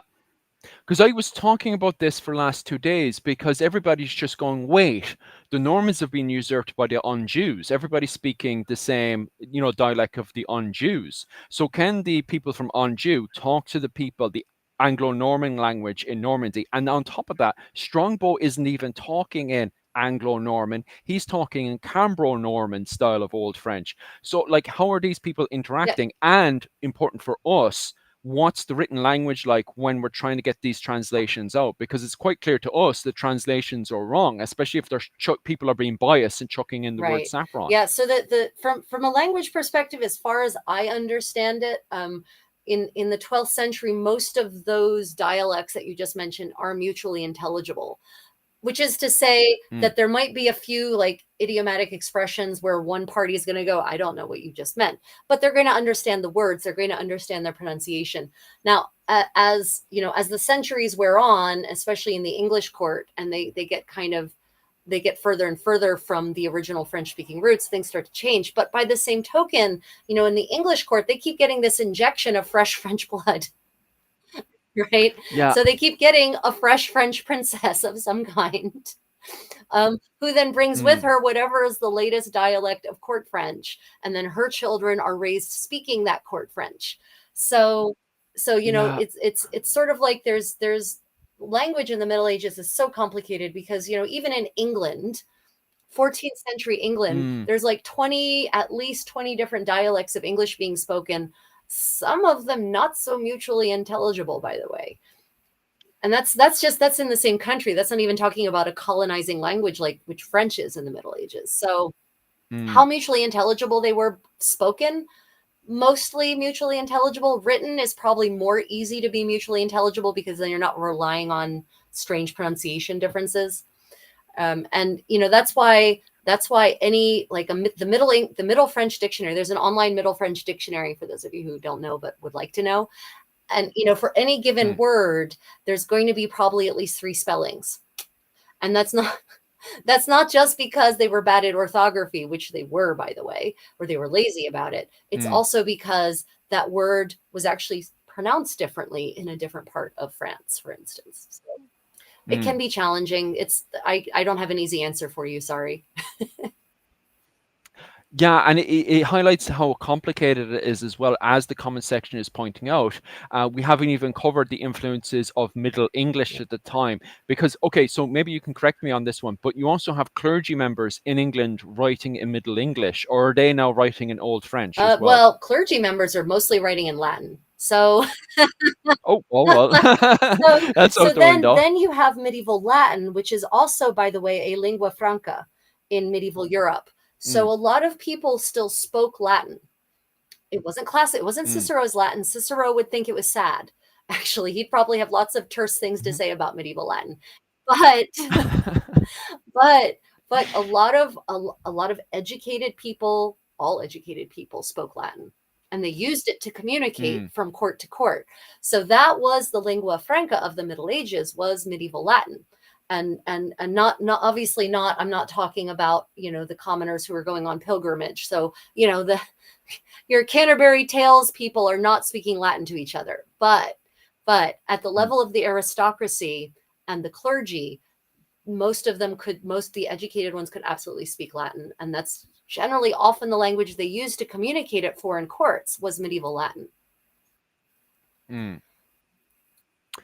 That's absolutely fascinating. And okay, we're meant to keep the Yeah, yeah, clothing, yeah, and yeah. God, I could end up talking Sorry, about, everyone. what is Hiberno-Norman. Sorry. Sorry, we wandered Yeah. down the etymological trail. I mean, yeah, yeah, Middle English is We'll go German. into it in a German second. English in its Yeah. heart of hearts is a Germanic language before the Normans ruined it. It Mm, was a very Germanic language, and then the Normans came in and did their thing. Okay, so let's look mm. at some other. Let me see some other visual evidence that maybe could be some of the reasons people think kilts are medieval. And unfortunately, I wanted to show you this one, but it's clearly not high resolution enough. I don't know what happened to it. Okay, so here's another early, Pictish stone carving, and again, I forgot to maybe. Nope, didn't get to include the details on that one. So this shows, you see here. What do you see here, Philip? Tell me what you see. Let's play the game. It looks to me, and I don't. Okay, if I was to put it out there, and maybe I'm just so wrong. It looks to me that, well, he definitely has pants on. Let's start with the pants at least, right? So he definitely has pants on and shoes, by my interpretation. But then he's got some kind of padded thing on that looks like a gambison. Like, it doesn't, to me, it doesn't even look like a tunic anymore. That looks like a blatant large gambison. I'm probably completely wrong now, am I? I mean, yeah, I definitely don't see a gamison, not in this period, Okay. not in this era. Yeah. What I see from years of making garments like this is he's got a cloak on and it's hooded, which is cool. And you'll notice it Mm, goes to waist level, so that's fun. That's actually I yeah. could probably recreate that based on just this little bit of visual evidence. And but what Mm, is under that, to me, that's just a tunic that whose folds, it's possibly got a nice border on it, like it's got a bottom border to make it pretty. um and mm, and it's just a tunic again where the skirts are folded in because it's hanging straight down thanks to gravity. Because you also have to look at the quality of the carving, and clearly this was carved by someone who wasn't, he certainly wasn't Michelangelo. So mm, his version of freeing the figure from the stone isn't quite the same as the David. And so, you take that into mm, account when you're interpreting the clothing, because, I can understand absolutely why you would look at that and say, yeah, I see a padded gambeson, just like the kerns at the end of the 15th century, right? But when I'm mm, interpreting through this like this is another like 6th or 7th century piece of sculpture, maybe even earlier than that. mm, When you interpret it in the context of its period, and you realize they didn't have those kind of padded garments yet, at least we don't have evidence of those kinds of padded garments, and just making tunics of, with relatively full skirts, I can see how a stone carver would absolutely, you know, interpret it that way. But again, people look at that, and because they want to see a kilt, they see a kilt. mm. Yeah. I Yeah, definitely don't see right. a kilt It though. looks like the little fella is wearing a great kilt I as a can cloak, yeah. maybe. Oh, the little fella. I love that. Oh, a little like a fella. Sorry, I Mm, thought you called him a little fella. That's pretty fun. Yeah. So again, what we now call a great kilt started off as a cloak and a mm, blanket. And so, in that sense, the thing here that is closest to being a kilt is actually the cloak. mm. Okay. Is actually the cloak. And you can see how that would, as we discussed earlier, kilting started off as a technique, not the actual cloak itself. So you could easily see if, Mm. okay, so in this depiction, actually, is it debatable that he kilted up? I I don't mean, know. Now that I actually maybe. think Okay, about keep it. going. Follow that train of thought. Where are you going? Okay. Right. So at the point where we can see that kind of weird thing going on Right. is actually at the hips. So if there is a Mhm. belt there, then he actually did kilt it up. So that would, technically speaking, be a grey kilt. So he did actually put on a grey kilt there, as in got the cloak, Right. wrapped the cloak around him, then put the belt around the hips, and then kilt it up. So okay. That's It, very, it could very it could arguable be there. right. The art Yeah. is not skilled enough for us, and also it's not even actually. And I'm not trying to be derogatory towards earlier artisans or artists. The other problem, of course, is that there's been Mm, a lot of weathering, right? This rock has been sitting out in the Scottish climate for centuries, and so it is taken that's mm, taken a toll on its detail. I mean, if you look really closely, you can actually see some what used to be lines in the cloak. So the cloak didn't used to be smooth, right? If you look, you can actually see the mm, ghosts of some lines running kind of diagonally yeah. towards that line there, right? I still think Mm, that the way in which the lines are differently depicted means they're two separate garments, but yeah, who knows? Like that's a cloak and over a tunic, by which I mean. But maybe it could be a big giant hooded cloak thingy that is belted, also possibly. it's But what very, it is very super definitely questionable now. Go on. right, right. I mean, but Because it's but go on. it's the fact it's a perfect line. Now I'm definitely like, oh, did we just find a great kilt? Yeah, I don't think so. Yeah.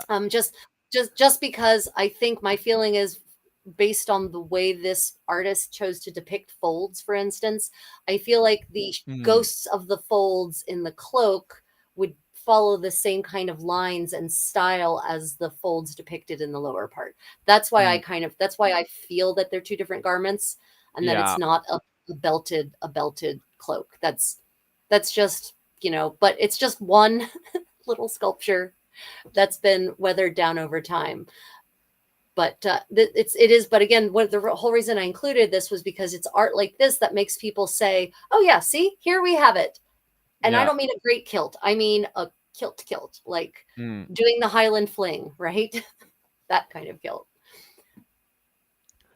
It's exciting and tantalizing regardless, and it's Yeah, nice it to get is. different perspectives. Now, ultimately, I still feel like that's a hood or perhaps a cloak over the top of it, and then what we're looking at is actually well, perhaps a woolen over tunic on top of that. So perhaps that little line there at the very, very, very, very bottom is an under tunic, the Leine, and then Could over be. that again is the stripes are actually a woolen over tunic, and Yeah, then on top of that again, in my opinion, it would be the kilt. However, sorry, not kilt, bloody cloak. What was it called? However, I do like speculating, and anybody who wants to go into the comment section and counter my argument and say, actually, I think it's a great kilt. Actually, I'd love for you to, comment and definitely yeah, reply to absolutely. that stuff because I think it's exciting. To be honest Yeah, with you, I like looking at this and seeing the perspective, the opportunity of what it could be. You right. know, And Martello says looks like a hooded cape and a pair of shorts, for yeah. instance. so I there is not enough evidence for me to say no. But But we this would, yeah, go Mm. on. But this is the thing. There is Pictish finds of hoods that go all the way to the shoulder, and there's even there's a perfectly preserved Yeah, child's Pictish hood that goes all the way down it's to here, true, and right? that could easily be an adult form that goes all the way down I'm to the hips. I'm kicking myself that I didn't include that picture. I know what the one Yeah. you're talking about, and I saw it, and I thought I should include this, and then I didn't. You're right. Actually, now that you say that, that extant garment, that amazing extant garment, Mm. it does. It looks just like that, Philip. Bravo, Yeah. man. Good on This is you, my why friend. well, actually, I say the comment section. The comment section was probably just hinting at it. That is no, that is. Oh, did someone mention that preserved Yeah, well, they said hooded about thing? the hooded cape. Yeah, Yeah, yeah, and yeah, my no, brain was like exactly. the Well, good British on one. you, Yeah. comment section. I'm sorry, I missed that fantastic comment. Yeah, it does look exactly like. So if you all Google extant medieval Scottish hood, you might find it. It should You be the might see a Pictish picture of hood. it. Or Pictish. Do Pictish. Yeah, do extant Yeah. Pictish hood. Do extant Pictish medieval or just extant Pictish hood, and it should bring it up. It Yeah, is it it popped up is right away. it is amazingly preserved. It's got this fantastic fringe. Talk about blinged out, man. Mm, And actually, now that you all say that, that is what that looks like. You are so mm. right. Cargo shorts and a poncho. Nice, Bob. Yeah, it could be. Yeah, because we already have loaded depictions of quarter length pants in that era for Yeah, cattle raiding, because professional cattle raiders had to be extremely light because they were running into a rival to it being a king group, which was made up of a group of people who lived together inside of a small ring fort, and they would have had cattle, and then two rival to it would have gone to each other and trying to steal each other's cattle. It was banter, it was fun for them, but to Right. be dressed correctly because they're running around in the rough, boggy terrain, you wore quarter length pants. In those depictions in the Book of Kells, you have them with the cloaks on, and then Gerald the Wales, he just has them naked, just with the quarter length pants on. So it could easily be, as he says, cargo pants with the hood on over Yeah. top. That's why This, I love having this discussion. yeah. So there is, this is, and even like, if you, like you were saying, it looks like maybe he's wearing some kind of trousers, what are Mm, called trews in Middle English. So there's, just like history is not a straight line, human civilization and our progress is not a straight line, neither is fashion a straight line. mm, So there seem to have been, throughout periods of human civilization, periods and places where people, men specifically, I'll just talk about men because we're talking about men right now, wore what we identify as trousers. And mm, then that goes away and they stop wearing trousers and they wear something else. And in the Middle Ages, they go from trousers to hosen.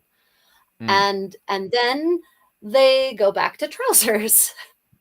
So, this is this is what I call a trouser period. The Romans have trousers. A trouser depends on what you define as a trouser. These three half length pants, or cargo pants, as someone called them, right? The Romans wore them. Um, and so, the many of the barbarian peoples wore them. We know because we have them from bog finds all the way up. And it seems to be the 11th century when there's a transition in most places in Europe from trousers, as we call them modernly, to hosen for men. There are, of course, going to be some exceptions to that. Spain, my baby Spain, you're always the exception, as Philip and I were talking about yesterday. And in some mm, parts of Ireland, it seems that they do either or in the Middle Ages, where some people are wearing trews and some Irishmen are wearing trews, some Irishmen are wearing hosen. So yeah, this mm. could, yeah, I mean, sure, why not? Why aren't those a pair of half-length trews, like the kind that you see the Romans wearing just a couple of centuries before, for instance? Yeah. Mm, mm. We had a question when, which I guess that was kind of me answering, about when were knickers. Hold on. Who invented the knicker? Martello. If by knicker you mean like the knee length pants, if that's what you're talking about, yeah, the knicker. If that's what you mean by knickers, then they go cyclically from like ancient times in the Middle East to not wearing them, to wearing them, to not wearing them, to wearing them, all the way up until the modern era. We still see now there are these shorts, right, that are kind of knee length, that could be, for men, that could be kind of vaguely interpreted as knickerbockers, right? Knickerbockers. Which I think is what he means by knickers rather than underpants. You We'll put talk the about underwear trouser in a on your bit. legs and you get the hose again. I All right, got some fun comments over here. Okay, let's see what we've got next. There's back to our Gerald of Wales, buddy. Oh, we're kind of a mix and match here. Yeah. Okay. So I'm not. I don't know how these slides ended up together. They should not have. Yeah, I was just thinking that. I was like, well, I don't know 16th why these century, and the other pictures one's high together. They medieval. definitely should not have been. Uh, Everyone, ignore the 16th century Irish stuff on the left. That is not relevant to what I'm about to say. So yeah. we talked about how hard it is to find visual references for Scottish clothing, medieval Scottish clothing, but they are there. This Mm, is King David of Scotland, the first. And this dates to the 12th century. This depiction of him dates to the 12th century. mm, And so this is what, just like the Irish were wearing them, the English were wearing them, everyone in this era, this is a tunic era, basically, across most of Europe. You've got a tunic that's actually pretty long. If you look, you can see that it comes down to mid-calf on him. mm, And it's pretty full. It's got full skirts. You can see all those nice alluring folds. And you can tell that that's an over tunic because if you look at his forearms, you can see a fitted sleeve that is a different color emerging from a kind of half length, like maybe a little bit over the elbow length, slightly wider and looser sleeve. And you can see he's wearing either trews or hosen. Chausses, what would be in French, what we call chausses. We can't tell because all we can see are his calves. Mm. And he's got a really styling pair of shoes. If you look closely, you can see those are no doubt leather. They could be silk, but I think they're leather because they're pierced. They have Mm. really detailed pierce work. So this is really intricately worked leather, and they're actually kind of, his shoes go up like they're ankle height shoes. And, he's got this fantastic cloak on. The cloak is not over the shoulder because he's being depicted in state. So do you when I say he's being depicted in state, do you understand what that means? As in he's in his professional, as in he's declaring himself emperor of the world. Is that what Right. you mean? Yeah. Yeah, exactly. He is Rex, right? Mm. Davidus Rex. And what do you recognize the symbol, the two key symbols of Davidus Rex? Well, this is actually very important for anybody who's following my Patreon and stuff. This Sunday, we actually have to talk about this as well, going into the reform of the church and so on and so forth. Because before the high medieval period, you do in the background have the idea of what it is to be emperor of the Western world. Because with the collapse of the Roman Empire, you have the likes of Julius Caesar and stuff who see themselves as emperor of the West. And as we get into the early medieval period, we have these over kings who are pretty much the king of these war bands and stuff. However, going into the high Middle Ages, we start to get more centralized and civilized. And so what it is to be civilized is to have these people like Brian Boru in Ireland declare themselves emperor. So in Ireland, they have like the emperor of the Gael, but then you have the Pope who is recognizing these people, and he's referring to them as Rex, as king. So, for example, in Ireland, although they recognize themselves as Emperor of the Gael, within international scenes, they would be recognized as Rex Hiberno for the likes of Rory Right. O'Connor. But because they still recognize themselves as emperors of their world, on one side, they will have a globe literally depicting that they are emperor Right. of the world, and the other side they have the sword to show that they have the strength to govern the world from their depiction. And then finally you have the crown on top, which many people would argue is the sun, that they are literally the they're chosen by God, they are God's representative on the earth. And that's my depiction and my understanding of what we see here in the picture on the Exactly. right. And yeah, no, exactly. I was hoping you would say all of those things. And yeah, so Nice. the point, the reason I wanted to emphasize that is that this is a 12th century Scottish king in Scottish king's attire, right? So this is how he would dress when he is, fully in state. So that cloak, that's why the cloak, in my opinion, that's why his cloak is here on the front and not on the side like that Lewis Chessmen, because he's not a Mm. warrior about to go to battle right now. Right now, he's holding the sword of state, the sword that God has given him to deliver justice, the two-edged sword of, mercy and justice. And then, of course, like you said, the globe, which represents the dominion over the world. By the way, everyone, evidence that medieval people didn't think the world was flat, because their representation of the world was a Mm. ball. Yeah. Are we back to Alex Jones? Right? Are we? Yeah, exactly. God, I wish. So we had some good questions. What exactly would that kind of footwear be called? Are they slippers? So that kind of footwear, that is called, they're called shoon in Middle English. They're called shoes. Mm. Modernly, we refer to them as turn shoes because they are actually sewn inside. They're made of leather, soft leather. They're sewn inside out, and then you turn them right side out. So we call them turn shoes. Mm. They were just called shoes. But they tended to be described. So those are not, their slippers did exist. Those are probably not they, because they're over the ankles. Which means Mm. there's a practical level. They're meant to be worn. They're worn outside. But yeah, the Air Jordans of the medieval world, for certain, those were probably. It's possible they were actually lined in silk as being the king's shoes. Yeah. And then Takeda also had a really good comment. He said King David looks like his red cloak is a combination of cloak and clerical stola with the long trail draping over his far leg. And you know what, Takeda? I think you might be right. And I think that's on purpose. I think that brings us back to the representation of the king being God's representation on earth, right? So here he is in Mm. this garment that isn't heretically actually ecclesiastical, right? It's not actually officially a priest's vestment, but it hints in that direction. I think that's not an accident. Mm. What do you think, Philip?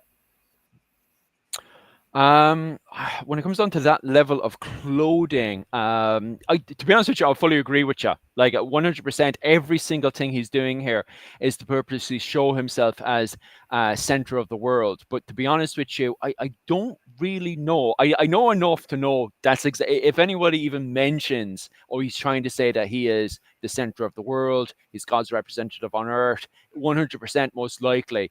But to be honest with you, I don't know. That level of detail.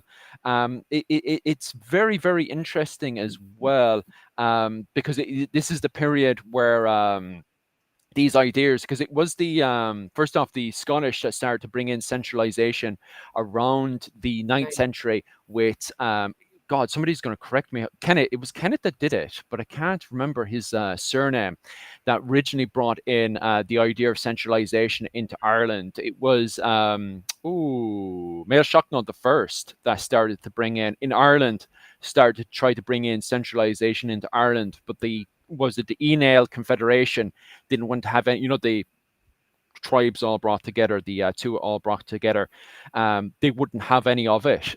So they were trying to do everything to show that decentralization was the way forward compared to Scotland. Scotland was 100% pushing for centralization compared to Ireland, which constantly, even going into the late medieval period, pushed more for kind of a decentralized clan system rather than in what was it, Scotland. And it's interesting that this is the period of Murtagh Ibrahim, who is recognised by the Pope in Ireland as Rex Hiberno as well as King of Ireland.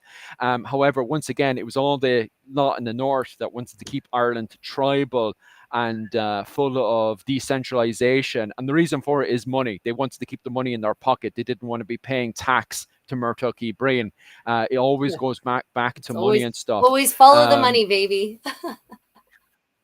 that's interesting. As the comment section was saying there, and this is why the conversation is going to centralization versus decentralization. Was King David first referred to as an over king, as a high king? No, I won't say high king because high king means over king of over kings, which you get as well both in England. That's the one. Both in England and also over in Ireland, where because you have people who are subjugating kings, eventually they become an over king, and then you have somebody who Right. subjugates them, and they become high kings, and that's why the words get bigger and bigger. And the Pope is there with his head looking at the rest of Europe, going, "This is a bloody mess." So he's having the reforms of the church, and as part of the reforms of the church, then you have the changing of, and this is why it goes back to explaining why are they doing this, is because the Pope is just like, okay, you're now God's representative. Okay, I won't recognize you as emperor because we can only have one emperor in the West, but you can be Rex, you can be king of your little spot in that part of Ireland. And so in Ireland, it doesn't work. That's Murtagh Ibrahim. Murtagh Ibrahim is recognized by the Pope as King of Ireland, Rex Hiberno. However, it does work in Scotland. The reason why it works in Scotland is because King David purposely invites the Normans in, who become the Lowlanders. And that's why we have a Lowlander versus Highlander thing. So the Highlanders, they don't recognize centralization, but the Normans do. And that's good enough for Yeah, David. right. Right, Yeah. exactly. Yeah. So moving on. Okay, so now we're getting into more sculpture that where people look at it and say, see, proof of a kilt.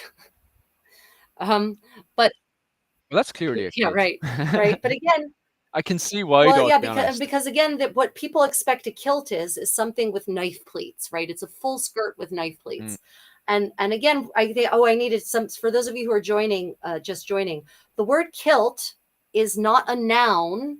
It's not used in the English language or any language. It's not Scots. It's an English word. It's not used until 1730 as a noun.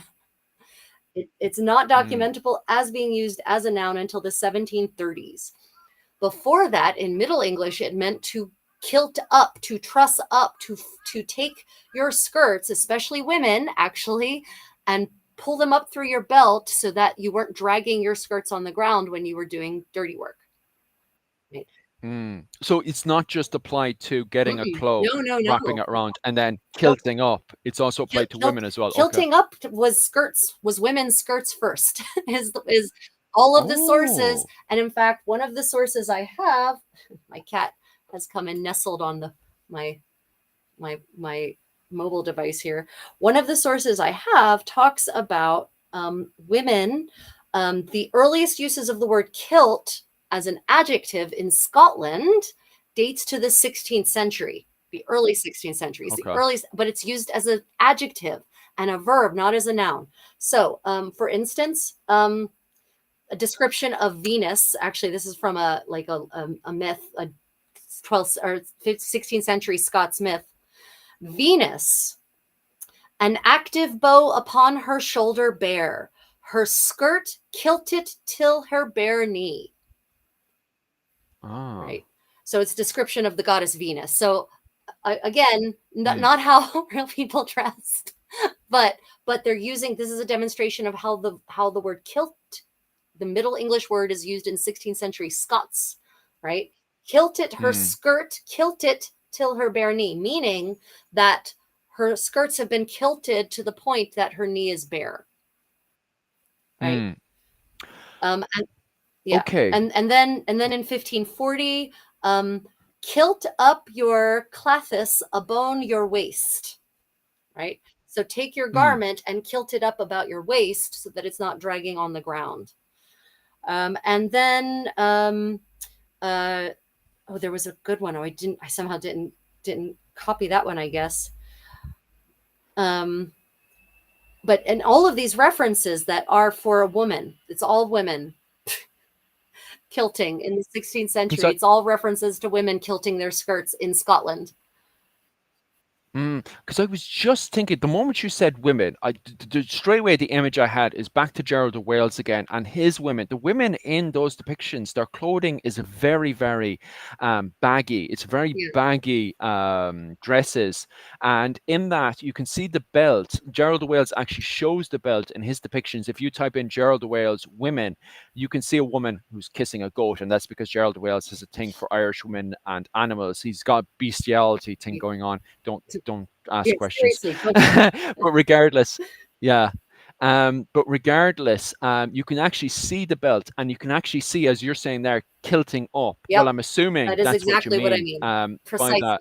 is the fact that Irish women in the 12th century are quite literally getting their dresses, and because they're so baggy, kilting it up.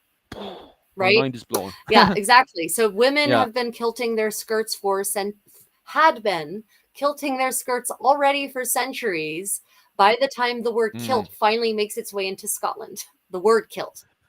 It's mind blowing because we think of kilting or kilt and we think of a male interpretation. I never thought about the bloody women's side, and I've been looking at these for years. Right? This is what, and it's only now that I'm like, wait, women are the original kilters? What We the are the hell? ones, you Yeah. men copied us. We did it first. Yes. But because we had to, because our damn skirts are long and on the ground, and that's not always convenient. Yeah. You can, if you see me, especially at Penzic, if you guys come and tune into my stuff at Penzic, you're going to see me with kilted skirts a lot. Mm. So you're going to see, by the way, ankles as a sexual object and calves as a sexual object, not a medieval fascination. They didn't care about women's ankles. They didn't care about their calves. So don't want to hear any, ooh, calves and ankles. No, not a medieval concept. Sorry. Question, slightly off topic. Is linen more summer appropriate than cotton? Yes, 1,000,000 Yeah. bazillion percent. Linen breathes and way better than cotton does, and is much better for evaporative cooling. Infinitely better. Absolutely. Yeah, go on. And just to thank everybody in the comment section for the positive feedback and stuff. That means so much for us, to be honest with you, especially that opening when I was trying to turn on the subscriber thing. If anybody wasn't there for the opening, geez, it was Rough. crazy when we first started the live stream. There were lunatics. Completely mad in the head. And the moment I put on the restrictions just to people, the casuals on the channel and stuff, they just Yeah. disappeared. It was wild. It was like night and day the moment It I really clicked it on. was.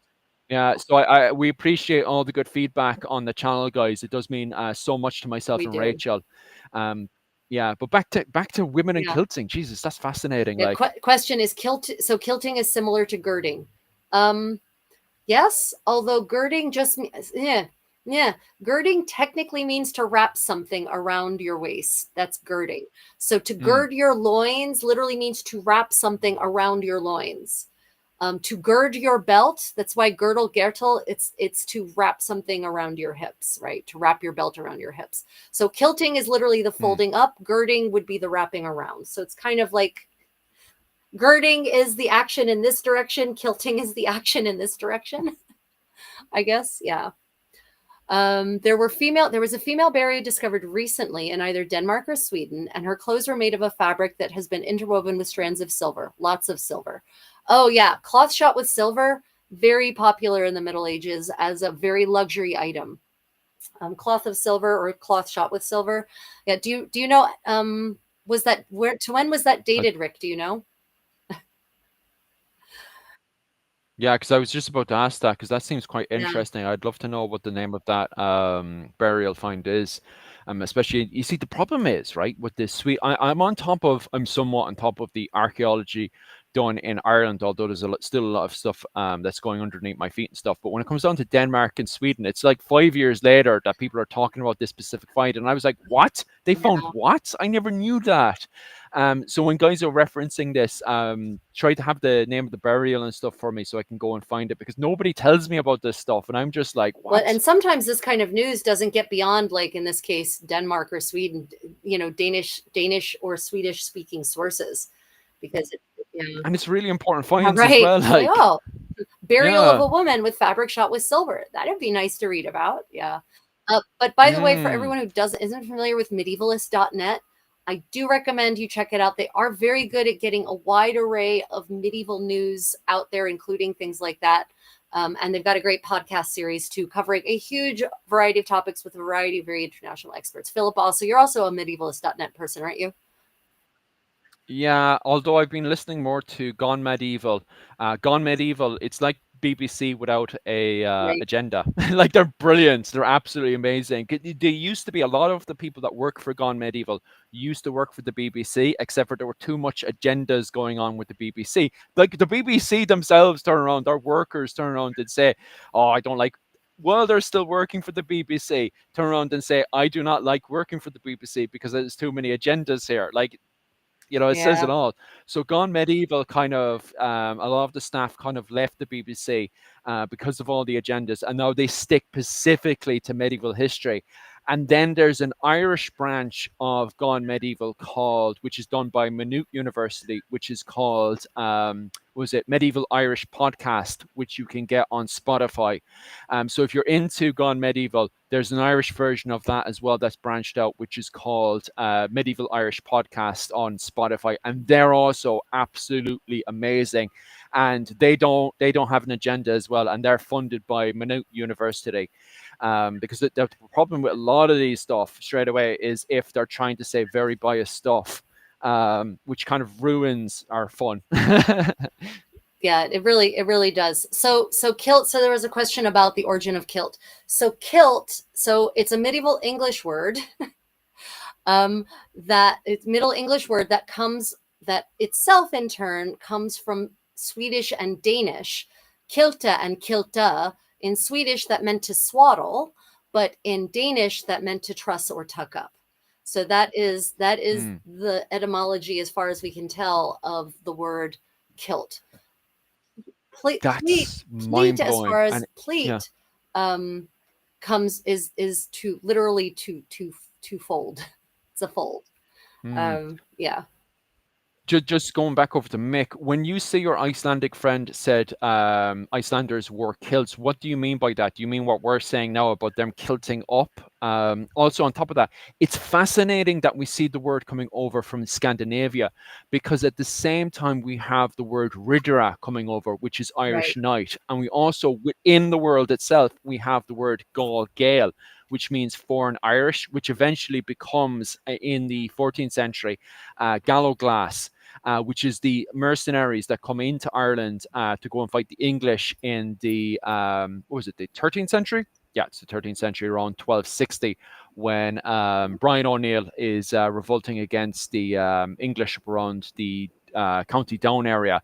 But it's fascinating that we have a play on words, so many play on words between Middle Irish and Scandinavian languages going all the way up to 1260, if not further up again. Well, you know, Like, in the case of English, the history of the English language, you know, the Norse, the Danish, the Norwegian and Danish occupancy of various parts of the British Isles had a big impact on the English language.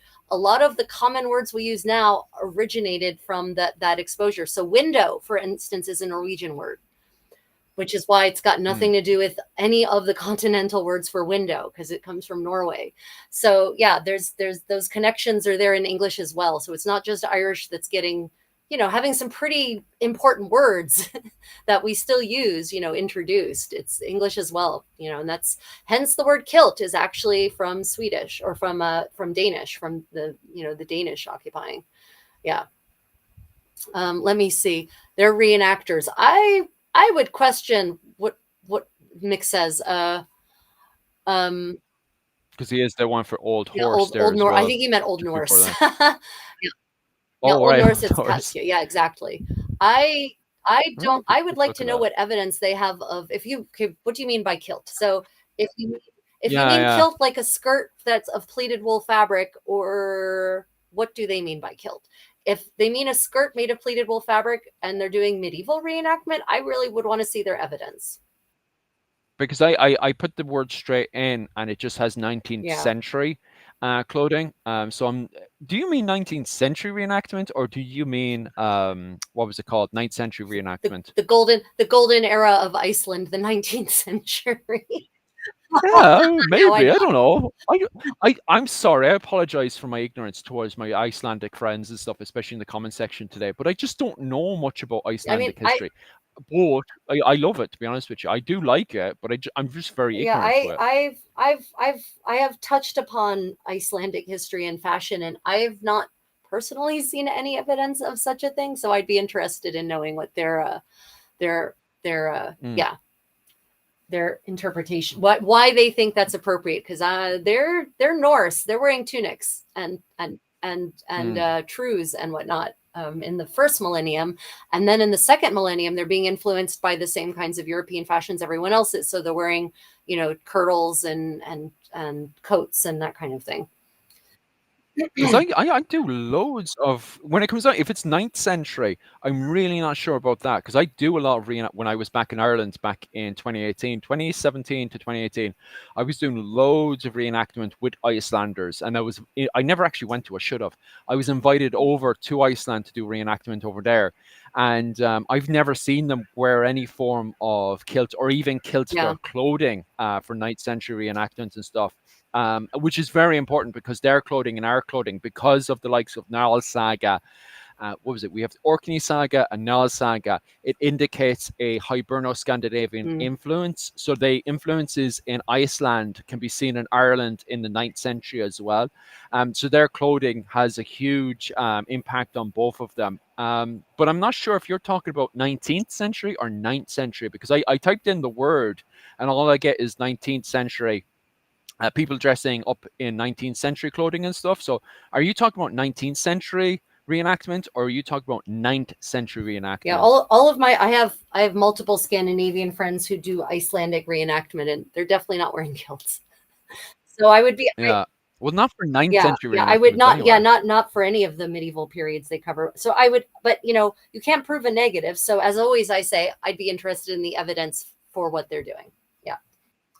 Mm. Yes. Let me see. Did we miss any more conversations about kilting, and whatnot? All good. Okay. So this is now we're moving on to, you know, you're recognizing some of this art now, right? Oh, So this is yeah. more of the kind of art that people look at and say, look, it's a kilt. But what are we Mm. really seeing there, Philip? What do you think? No, this is very, very, very, very important, right? So everything that we were talking about before is before Right. Braveheart, okay? Now we're literally going into the setup for Braveheart. So This is the year 1260. Brian O'Neill is recognised as Rí Éireann. He's recognised as King of Ireland. And in that, he's a huge problem because he is not governing the majority. Brian O'Neill is not governing the majority of Ireland, which he's meant to be governing because he's recognised as Rí Éireann. Most of his Ireland is being governed by these Anglo-Irish, these Hiberno-Normans, as most people refer to them as. They've taken over the majority of his island, and he wants them out. However, he needs to have a military revolution on his island. And so there's a huge change that's happened. So what we see here on the what was it called? The left side is people we refer to as Gallo-glass. That are the people that live between the Scandinavian and the Gaelic world, the Hiberno-Scandinavian world. And so that's how they dress in this period. And then on the right side, we have more of an Anglo-Irish kind of influence that's coming in. However, this is the same way the likes of the O'Briens and the O'Connors are dressing. We can see that in the kind of coat of arms stamps that they have in the period, and also in their effigies. There's a lot of effigies around Ireland. So it's not just the likes of the Fitzgeralds and the Butlers who have their effigies done in the 1260s like this. You will also see people living in around kind of the southern parts of Connacht, because it's more of a blur than anything else, and also around the south part of Ireland, the McCartys, the O'Briens, and also up around the what was it called? The east side of Ireland as well, up around Dublin. You'll also see Gaelic people who are part of the Anglo-Irish world, who will also dress as depicted on the right side as well, which is more kind of an, as you can blatantly see, this kind of undue kind of Norman Right. French influence that's coming in. I don't know how you would in the 1260s. You'd say more of a French influence, wouldn't you, It's for a French 1260? influence. I mean, they Yeah, are Angevin basically, but yeah, because in when dealing with Irish history, we just keep using the word Norman. Oh, it's Norman. That's Norman. That's Norman. they're all Normans. And It's like it's the way all of the Europeans get called the Franks by the Arabs, right? We're all yeah, Franks. You're yeah. from Spain, you're from Poland, you're from England, you're all Franks. Yeah, it's the same thing in Ireland where like some of these people are like because you have your first wave, which is kind of like the Cambro-Norman wave that comes from at the time they're referred to as the Knights of the Welsh Marches, and that's Strongbow's first wave into Ireland. The second wave, we keep saying Anglo-Norman or words like that, and it's actually the Anjou, because the Anjous had usurped the Normans at that point, and so they're the people actually leading this kind of large military force going from England into Ireland, and it's really mixed. It's not just Anjou knights in there. You have, of course, Norman knights. We have Anglo-Norman knights. We have knights from the Cambro area. We have knights from Brittany, which are very, very important in Irish history. And we also have, there's one more that I keep mispronouncing. It starts with an F. God, it's completely on my head right now. It's got like Flamige or something. Anyway, um, it's completely on my head right now. But my main point being is that the Anjou, the second wave, were very, very mixed. So we tend to just chuck Norman at everything. So everybody would refer to this from the pop history side as Hiberno-Norman, but it's kind Right. of more of a French, a broad French influence more than anything else that would have gone into the southeast of the island of Ireland, affecting the likes. So you do actually have effigies from the likes of the O'Briens, the O'Connors, the McCartys, all Right. of those families would be dressing similar to the right side, more of the left side. The left side, you would have more of like the O'Neills and the O'Donnells and families up in the north side of Ireland, which would dress more like you can see here. But these effigies in particular are actually of the Gallo-glass, who were the kind of mercenary war bands that were coming into Ireland in 1260, because we can see more marriage alliances happening between the likes of the O'Connors and the O'Neills, to the likes of the McSweeney's in particular, have a lot of marriage alliances and stuff kicking off, binding a lot of these Hiberno-Scandinavian, Gaelic Scandinavian families together with the Gaelic families.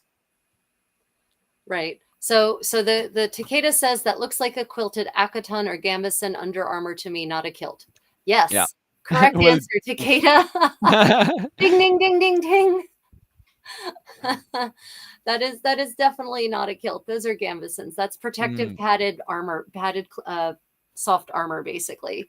mm, Yeah. So but lots of people point to these gallo glasses, right? They say, look, they're wearing a kilt. No, yeah. they are not. Oh, Flemish or Frisian. Yeah, actually, that's true. I wasn't certain if you were talking about the That's the ones I was talking about. I was Flems or actually the talking about the two Frisians. of them. Yeah. Yeah, the second wave was massively mixed, and that's why the clothing is very much of a French clothing in the southeast of the island, compared to the north west of the island, which still has more of a kind of Scottish, Gaelic, Scandinavian influence coming in, like, Right. that this is why I find the word insular so funny, because Ireland is still very much moving and mixing. It's not a case of people just sticking to the one spot and becoming insular, because the word insular gets used like there's no tomorrow, like. Right, right. Yeah, it makes Mm, it makes it feel like, they're completely isolated, right? The second yeah. and I get that insular, actually, I think it probably refers to it being island. It's like relating to the word for, like, it's an, Irish island, but Mm, still it feels like you're trying to suggest that there's no exposure to the outside world, which is not true. yeah. I think this is the lower of those two effigies is O'Connor, right? Isn't that, Yeah. yeah, Yeah, right? I think that's O'Connor. Is the top one O'Brien? I can't remember. Yeah, or is it or the other way around? Either way. Mm. Right. So I just wanted to, since you dropped those names, I thought we would mention them. Oh, So so now we're getting into just after the Braveheart period in Scotland, basically, um, and so these are two Scottish effigies, Highlands. These are actually from the Highlands, right? And they're very, very, very 14th century, late 14th century, and of course here's the problem with effigies. Dear medieval artists, please stop depicting all men in armor. So, if you were a knight and you died, your effigy was in England, in Scotland, in Ireland, your effigy is automatically going to be in armor. You're going to not be wearing fashionable clothing. You're going to be wearing fashionable harness. And so, that doesn't really help us with how Scottish men dressed. But so this kit is like early 15th century, actually, I think. Now that I'm I looking think you're at it, right. yeah, Yeah. because he's still got a plaque belt, but it's full harness, etc. But either way, I'd like you all to reflect back for a moment on the armor that these Scots are wearing in Braveheart, and consider that this is only 100-year difference. And now I would like you to look at how Scottish armor actually looked like in the early 15th century, right? That is harness. That is Scottish harness. That is how Scottish warriors dressed. Mm. Please banish from your mind this image of, and there were the Gallo-glass also, who were, the crossover, basically. Yeah. Please banish from your mind the idea of a naked man wearing woad and a ratty tunic, and running across the field with no protection in an era when protection meant you wouldn't die. Oh, Um, stop. I'm getting bombarded by that right now, because my page is one of my shorts is blowing up, and my regulars are perfect, but I'm getting all like we said when we first started the stream, when we had lunatics coming on going wild. These people solidly have the interpretation that the Irish are just getting drunk in mud huts, naked, covered in blue woad, and when the enemy comes, the English, they just run out and chase them away, right, shaking their sausage, and that we elect the man with the, which, to be fair, we did kind of elect the man with the biggest sausage in the early medieval period, because it's the era of warlords. That's pretty much how it worked.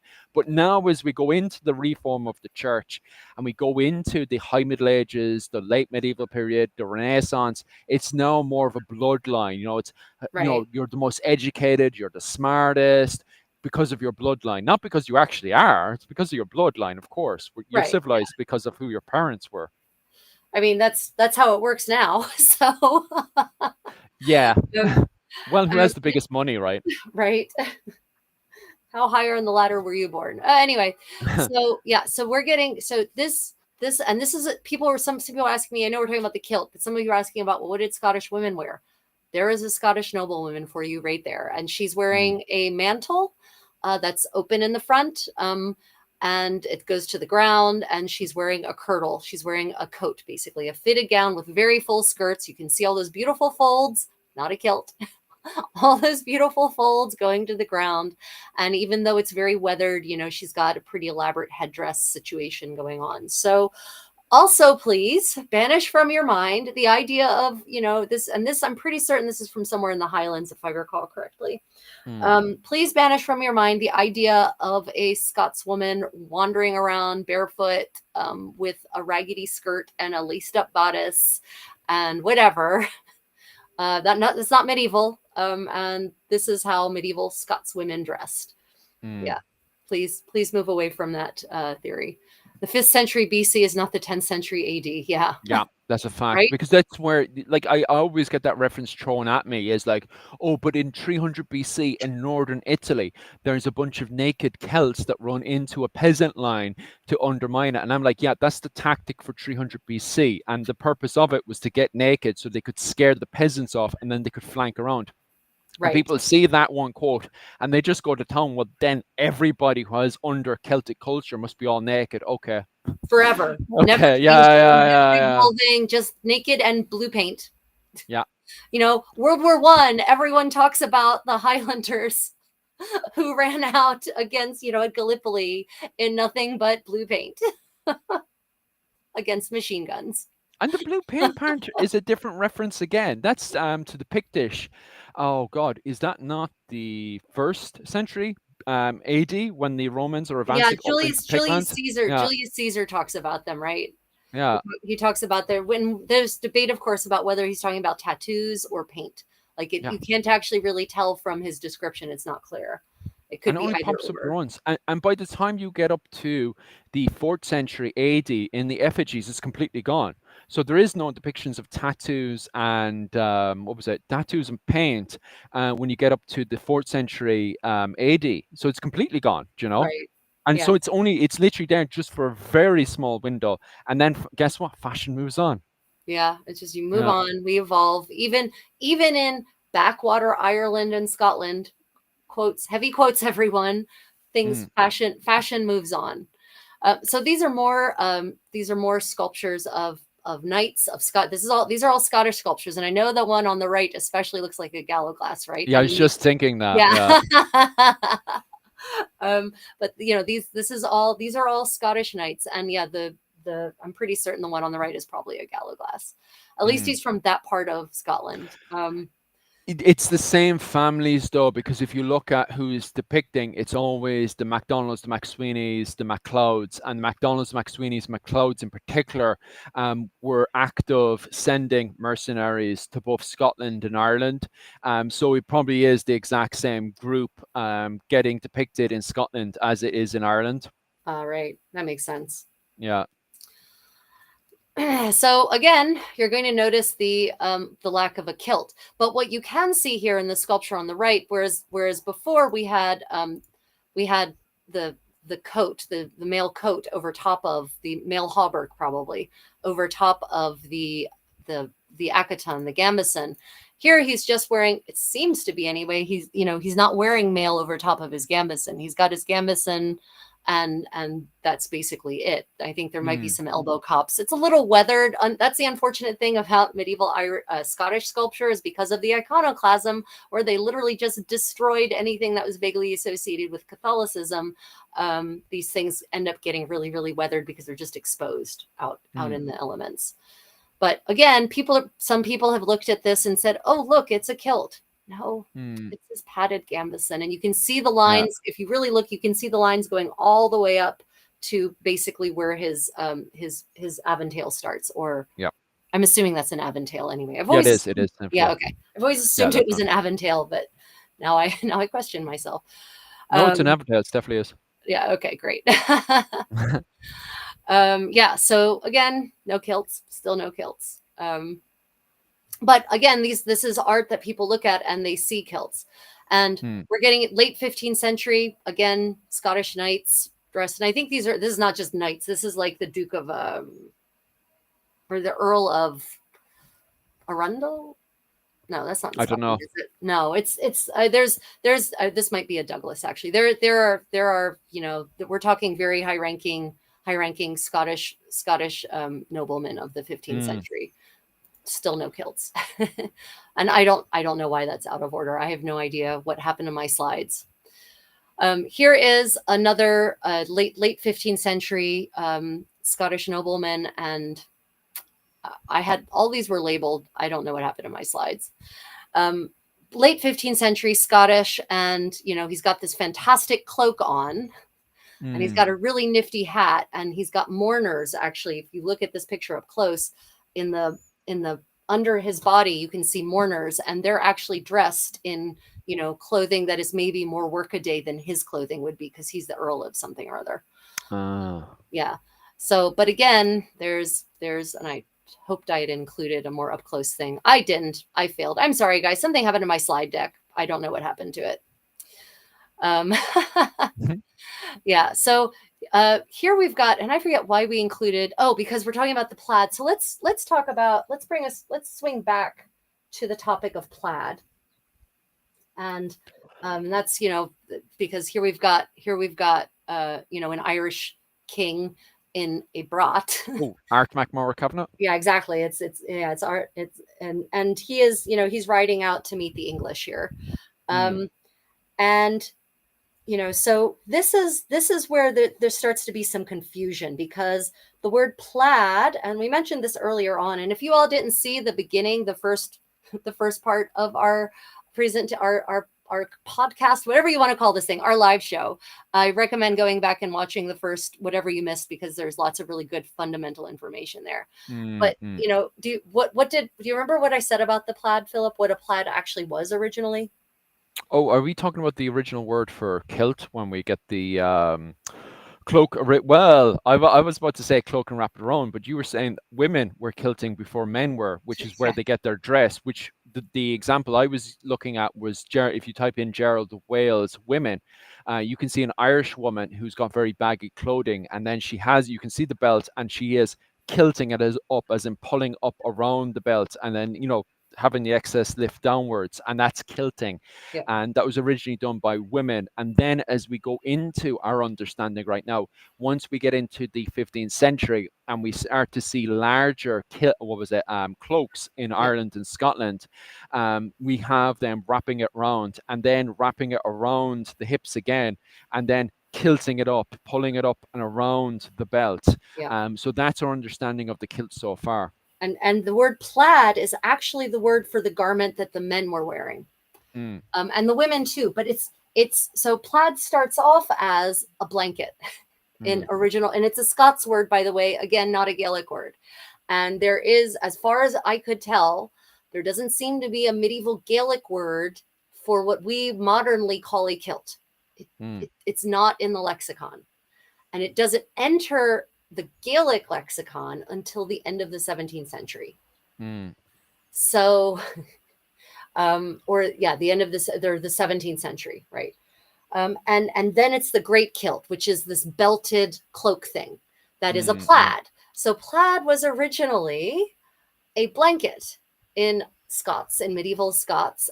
And so it's easy to see how a blanket like thing, like the brat, could then be turned into a multi-purpose cloak-like garment that could then have multiple purposes, such as Mm. a tent when you're out on campaign and you just need a little pup tent, rain gear, extra warmth. If you injure yourself, you can use it to swaddle the wound, right? There's all these great purposes for it. And so Mm. the plaid, the reason that, and here's where the intersection comes in, the reason that plaid as a fabric, as a garment, came to be associated with the tartan pattern that we now call a tartan is because plaid was often made from tartan. Mm. But tartan, do you remember what I said tartan actually was in the Middle Ages and in the early modern era? Isn't that when you said we were saying first thing that was mixing up it was tartan, as in mixing the linen and the wool together, and you were saying was that dated to around the 15th century where we start to see the tartaning, as in mixing both the Leine and the sorry, the wool. So if you have wool and Leine and you start crisscrossing tartan it together, because they would be naturally two different colors, that's where we start to see tartaning happening. Right. Yeah, exactly. So yeah, tartan is tartane in the 13th century, Mm. in French, actually. Oh, And 13th so, century. Oh, yeah, nice. 13th century French, Old French. and it's mm, linen. It's got a linen warp system and a wool weft. So mm, warp is the long on your loom. Those are the really long threads, and the weft is the one that you weave back and forth with the shuttle, right? So it had a linen system, a linen warp system, and a wool weft system. And so, yeah, like you said, like you perfectly remembered, even if you dye linen and wool brown, linen mm, is going to produce a different shade of brown than the wool will. And so, no matter what, you're going to end up with a two-tone effect at the least, mm. let alone if you make them two completely different colors, right? And Okay. so tartan was this pragmatic wool linen fabric, and plaid is the medieval Scots word for blanket, and the blanket plaid started to be made from tartan. Mm. I was trying to ban an insane person early on, and I forgot to ask you. You said that's 13th century, so that's the period where we start to see Gallo-glass coming into Ireland. So although they're not wearing, 13th century, sorry, 19th century kilts, they may have had tartan cloaks. Is that what you're saying? Absolutely, but not just Okay. not. I'm not just. I mean, probably because everyone in Europe did. Everyone Mm, was wearing this fabric. Let me go to that slide 26. Um, yeah, everyone is wearing this fabric. It's not mm, just. It's not a northern thing. It's not a Scottish thing. It's not an Irish thing. It's a mm. Europe thing. So where Yeah. do you think this woman in this gown? Where do you think she is? Give me. Oh, yeah, I've seen the exact same clothing in the Iberian Peninsula. So is she from the Iberian Peninsula? She's Catalan. Ah, So nice. yeah, so we see this pattern. What is referred to by the late 16th century, as we read in that source, the first evidence of the belted plaid, uh, Mm, mottled cloth, as they say in English, mottled cloth, mottled meaning multiple colors, and so we have archaeological evidence of this fabric everywhere in Europe, everywhere mm, for hundreds of years. It's not hard to figure out how to make your weft threads one color and your warp threads the other color, and then for people to go, ooh, that's pretty, I like that, mm. right? Italy as well. So it is not a uniquely Scottish thing at all, at all. And in the Middle Ages, not even a little bit. Yeah. And Comment: pure speculation on my part, but I've always wondered if the great kilt really came about from a blanket cloak being field expedient trussed up to keep you warm while traveling. oh, Takeda, that is 100%. exactly what happened. Yeah, yeah, that's 100% what we think it as well. Yeah, And that the word kilt then is when they got the belt around. So there's different techniques. There clearly is different techniques to wear it. And we can see that even in the ninth century because there's so many arguments because of the Book of Kells where you can see the brooch in different locations on the right. cloak, which shows that they're using different techniques. There's not a set technique of how to wear the cloak. So we can see different techniques. And then in the 15th century, as the cloak gets bigger, we can see even more techniques being used. Yeah, One of the techniques, which was originally worn by women in dresses, is the kilt technique, which we can see in the late 15th century, where they get the belt, put it around these bigger cloaks, which they are referring to as great kilt, and they are putting the belt around the waist area, and then they are kilting it up. So yep, originally, the kilt was a technique of wearing a cloak. yep. Exactly. It's the technique of of doing anything to your garment that involves trussing it up, tucking it up, Mm, right? So yeah, absolutely. Scroll okay. back. Ryan says to scroll back. Oh Scroll back no. to what? Okay, wait. Plaid equals blanket. Yes, Mm, correct. Let me see. There are fine effigies. Oh, those are effigies of Lord and Lady Bothwick. What are you referring to, Ryan? I think something went wrong with your comment there. Um, yeah. So yeah. So plaid is originally not a fabric. It's a garment. It's a thing. It's a mm. blanket. And then plaid is often made from tartan, right? And then eventually, I don't know, probably in the 19th century, I'm going to assume is when probably those two got completely.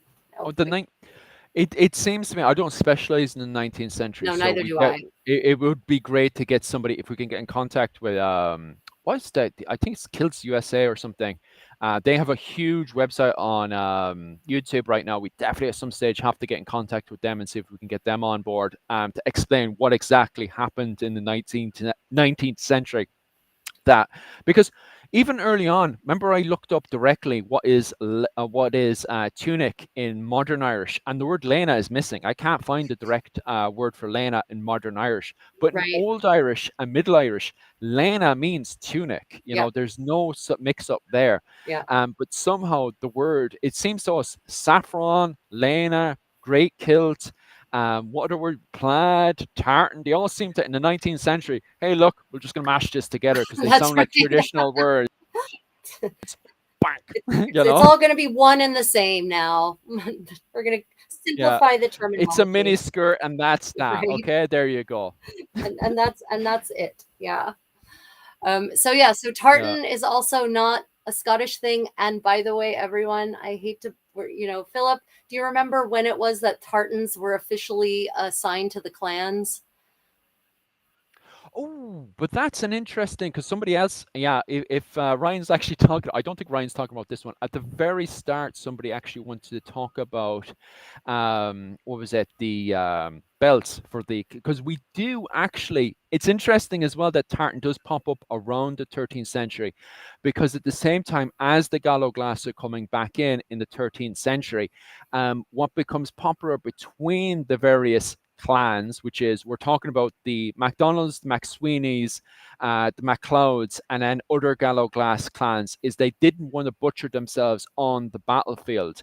So they used to wear fishermen belts. And that's where this other mix up comes in with clans wearing Pacific Uh, colors. So people later on think tartans in the 19th century were the tartan colors of the 13th century when they weren't. They're mixing up the fisherman belts the Gallo-glass used to wear in the 13th century, so they wouldn't hack each other up, which is the McDonald's, the what was it, McDonald's, the McLeods, and Sweeney's, and then a whole load of other Gallo-glass families as well. So they did have clan patterns. It just wasn't. It was mostly just for fishing and on the right. And it was battlefield. specifically limited to And a there were belt, right? Yeah. Yeah, it was a belt. It wasn't like clans had Pacific colors for fishing and on the battlefield, and it was a belt. It wasn't your clan color. It wasn't a Yeah. tartan color for on the battlefield. There's no references of that. And the reason for that, so originally it started off as a fisherman belt. So you would go, so Irish and Scottish and Norwegians as well, and that needs to be added in. Norwegians and Icelanders used to go out fishing. So you go out fishing and then the waves get too bad, you topple over, you drown, your body goes missing. You then reappear somewhere else out in the North Atlantic, and people are like, okay, so who is this guy? They can identify him with the belt around his waist, Right. and then they would say, oh, this is so and so belt, he must be a part of this family. So they return him back to his family, and that's where the family colors Mm. come. It is not at this stage a cloak, it is a belt around the waist. The Gallo-glass in Right. the 13th century, probably early on, um, but definitely in the 13th century, just as they're going into the Scottish War of Independence, Braveheart, they're like, okay, we're getting the system to not hack each other up. We're already a part of the fishing. In their spare time, they're already fishing, so they already have the belts on. They wear the belts for the battle, and there you go. There's your clan colors. Right, there it is. It's not a garment, it's a belt. It's a fashionable belt. Yeah. So I think it's in the Mm, 19th century when they, and I don't even know who, that the clans get assigned specific tartans. I had some people are really disappointed. They're yeah. like, there's not a Stuart tartan in the 16th century. No, there is not. Now, here's the thing. So people are practical. So if you're making homespun wool, which probably tartan was more likely to be a homespun wool than something imported from, say, Flanders, right? So it's going to be something Mm, that's rougher wearing, it's going to be hardier. So probably what that means is that you're going to use whatever you have easily available to dye your fabric. So that means that mm, the dye stuffs that are easily and cheaply available in this part of Scotland might be different than this part of Scotland, might be different than this part. And so that might lead to a natural differentiation in the kinds of colors you tend to see at the homespun level, at the non-import level of society, than what you're going to see in another region. So that could be a natural form of differentiation, but there's no official system of identification that is documentable before, as far as I know, before the 18th century, I think. Maybe even the 19th century. Yeah. But meanwhile, down in Catalonia, fashionable ladies and gentlemen are dressing in bias cut garments, apparently made of beautiful multiple colored tartans, as it were. Yeah, so When you say Gallic fashion, are you talking about the northern part of Iberia, Rick? Because I think we were talking about this as well. How much of an influence the north of Iberia has on Ireland in this period? are you talking about Gallic, or Gallic as in French? France? Yeah. Like Gallic? Yeah. Which is Brittany. Are you talking about the Brittany Yeah, Brittany, influence? maybe? Yeah, it could be either the Brittany influence, which is true. Desmond Fitzgerald constantly going back to reference the Brittany influences as well. So yeah, I see there being an influence fashion-wise between Brittany to Ireland. Oh, yeah, I don't know what you would absolutely. think, Yeah, no, Rachel. absolutely, 100%. And that definitely crops up in the research I've been doing about the clothing being worn, especially in Ireland, Waterford, Limerick, and Cork, right? Because there we have really good records that I can look at. And the wills, for instance, the kind of garments they're talking about sound like they're made of the same materials and exactly the same as the garments that they're wearing in the continent. Oh, Yeah, the yeah, Gauls is in France. Yeah, absolutely. Agree with you 100%. yeah, yeah. So you're talking Yeah. about Brittany, yeah. So let's look at some Scottish clothing. Yeah, Oh, yeah, just go so on. Sorry. everyone. Oh no, I was just gonna tell everybody Brittany and France is the same thing. It's Oh, the same right. Yeah. shite.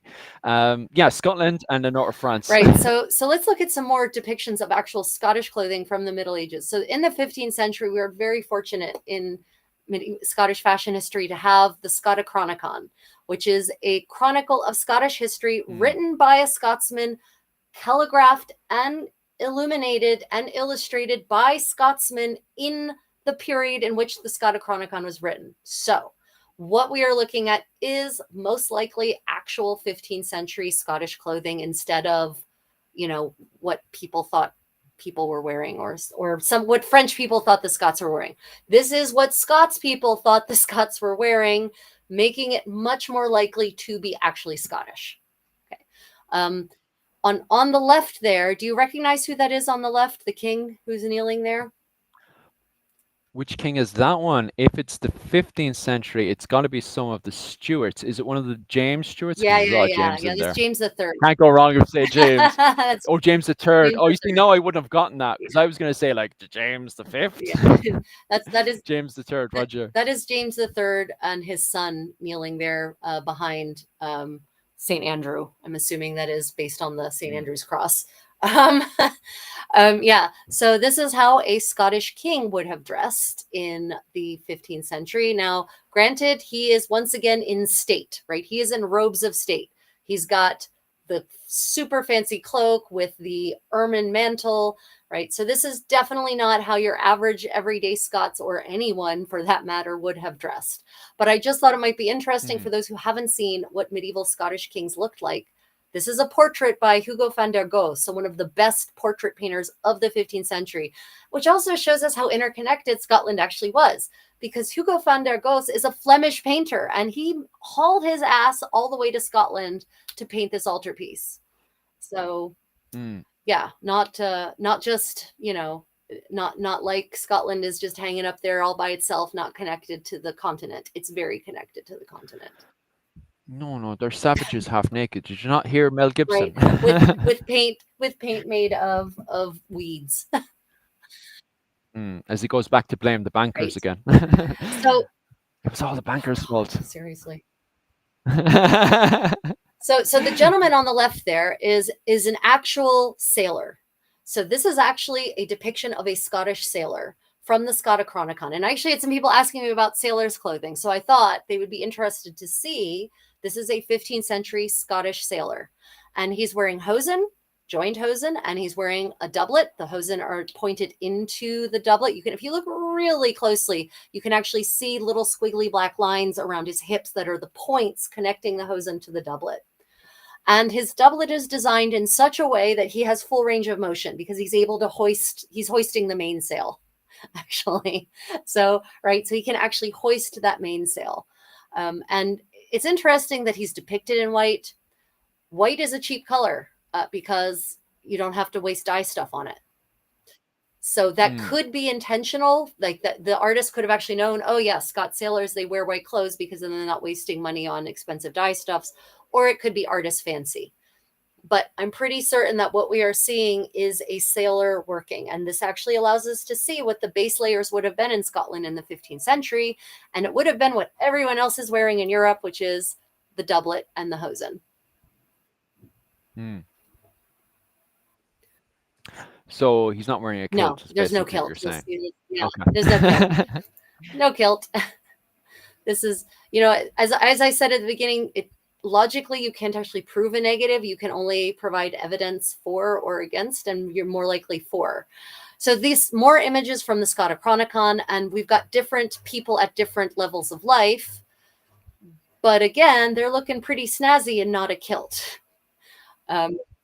And these ones are quite interesting as well, because in the middle of all of this, we actually have a bog body find of the middleman. And on top of that as well, we've got clothing that's very similar to what we're seeing in Ireland, which is even more interesting because this is meant to be a northeast influence we see from Scotland and Norway and Iceland coming into Ireland, when in fact there's actually similarities what we can see in the southeast of the island as well, with the likes of the Right. Fitzgeralds and the Butlers. Like I can easily see the likes Yeah. of the Fitzgeralds and the Butlers wearing Yeah, this the kind of the clothing. effigies that we get in Ireland in this era of the nobility, of the upper crust, or even just the middle class, actually look almost very, very, very, very much like this. And yeah, so this is actually an Irish bard, whose name escapes me at the moment. The gentleman that's kind of in the middle, on the right hand picture, the gentleman who's kneeling with the brat, with the mantle wrapped around his coat. That is supposed to be, as I recall, that's supposed to be an Irish bard, actually, who goes and visits the court of the Scottish king, and does he's acting, I think, as an emissary, right, from Ireland. And so there you can see, and you're right, we actually have a bog body find, that gentleman, that bard, that looks almost exactly like that, like in the cut. Yeah, it's crazy. Crazy. Like, do you think it's the same Right. It's like person? it's him. He fell in the Yeah, bog. is that his body? Yeah, yeah. That we actually still have his body today. Like a good bard, he got drunk and fell in a bog one night. Yeah, because we're assuming they're two different people, The but it's same the person. same clothing, and it's like, is this the same guy? Because there's another body. He recently got set on fire. There used to be a crusader. Just before he's still there. I think he's still there. It's just behind the forecourts, and then a criminal came in and set fire to his body. But he's in all of the literature, and all we know about the body that's behind the forecourts is that it's a crusader. But he's got no name. But yet there's another crusader who leaves the Isle of Man and then reappears in Dublin. And I have always been like, is that the same guy? And I'm now thinking to myself, there's a bog body find and his clothes are perfectly preserved, and it's exactly like these clothing here, and I'm scratching my head going, is that the same guy? I mean, stranger things have happened in the history of archaeology, right? Good question here. If you did not, or comment, if you did not say that these picks were Irish or Scottish picks, I would have thought they were Burgundian or Flemish. Yeah. No, thank you, Takeda. Now, if you do a close study, you might see some like minor differences, right? Like, well, I don't really see that exact style of galna, as it's called in 15th century English, the overgarment. It's not exactly the same. Like, there's some definitely some local flavor to it, but the silhouette is absolutely the same. Yeah, because the climate is the same. Yeah, and then a question: were there Jews in Ireland, and what did they dress like? Oh, to what they dress like, I cannot remember. I'd have to go back over the because I was actually looking at this source 2 days ago. There's Jews that kind of go in and out of Ireland, but they leave again, and I think it's because they don't quite understand how the economy works in Ireland, because the economy at the time is a cattle to currency. What was it? Cattle to currency. What would be the correct word here? System. So it's a system that revolves around cattle to currency. So when you're inside the cities, settlements, you need coinage up until the about the 17th century, and then in the 17th century you have the arrival of paper money. But for that whole period time, you need coinage, Yeah. right? If you go outside into the country areas and you're talking to a local king or anything, you need something to trade, because most of the time he'll look at your coinage and say, especially if he's uneducated, and be like, I can't use this. Can I eat this? No. If you have cattle, on the other hand, he has no problems trading. And I think the problem is people of the banking system, from the you see the Medici get in, the likes, not the Medici per se, but various families like Rachel can easily open this up. Go into this way more. The reason why people from Florence get in is because they have the Desmond Fitzgeralds. So the Desmond Fitzgeralds are able to, and the O'Briens are able to work with bankers from Florence because they understand the system. But people like Jews and stuff who randomly come into the country and don't know how to introduce themselves, and on top of that as well, they don't know how to work with the system of coinage to cattle, they just Mm. leave again. And there's not just Jewish people that do that. There's the different groups of bankers that come into Ireland to scratch their head and go, especially Germans who scratch their head and go, oh, okay, I don't understand this system. I'm off again. The Florentines are very, very lucky that they have the Desmond Fitzgeralds. The Desmond Fitzgeralds are the ones who bring in the Florentine style of banking Yeah. into Ireland. Well, it's kind of like an Irish system, which makes the O'Briens and Fitzgeralds a lot of money.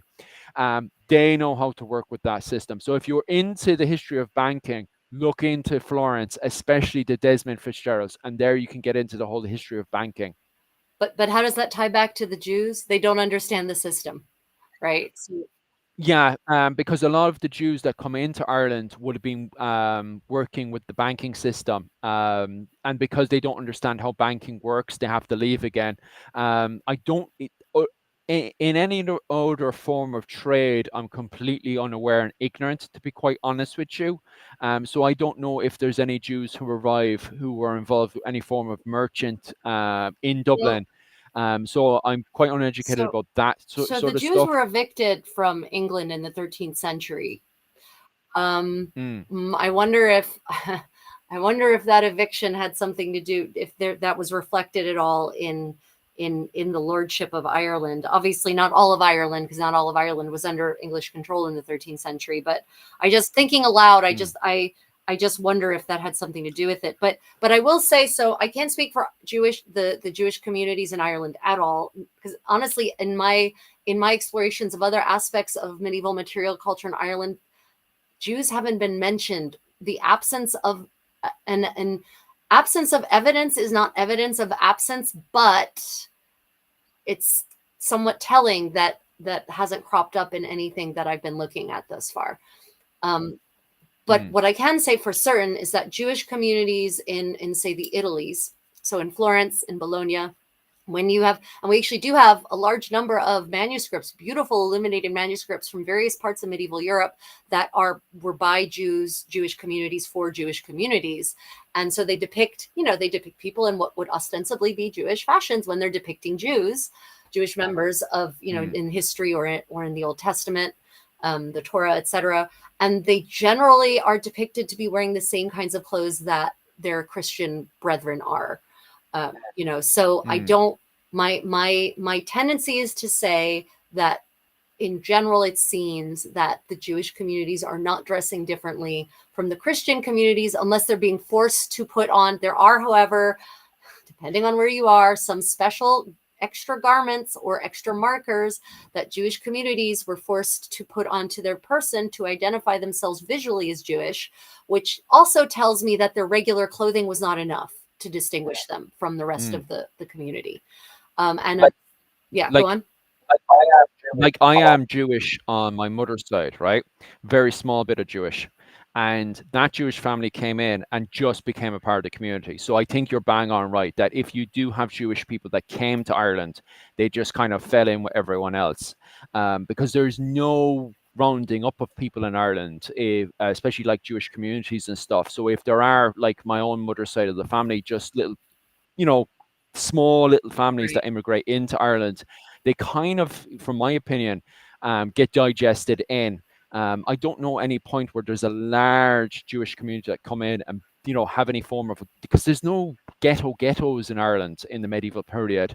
There is, like, for a short period of time, you do in around the 12th century, you have like French ghettos and Ostmen, Right. Scandinavian ghettos for a very, very short time, but they're quickly digested. It just doesn't work Right. in Yeah. Ireland. Having people segregated in Ireland because of the fact that you're trying to survive hard winters, the segregation disappears very quickly, especially between Gaelic people, because they're king groups. The moment they see you, they're like, okay, do you have a daughter? You need to marry into my daughter. And it's not a thing of, he's a foreigner, I don't, blah blah blah, let's segregate him.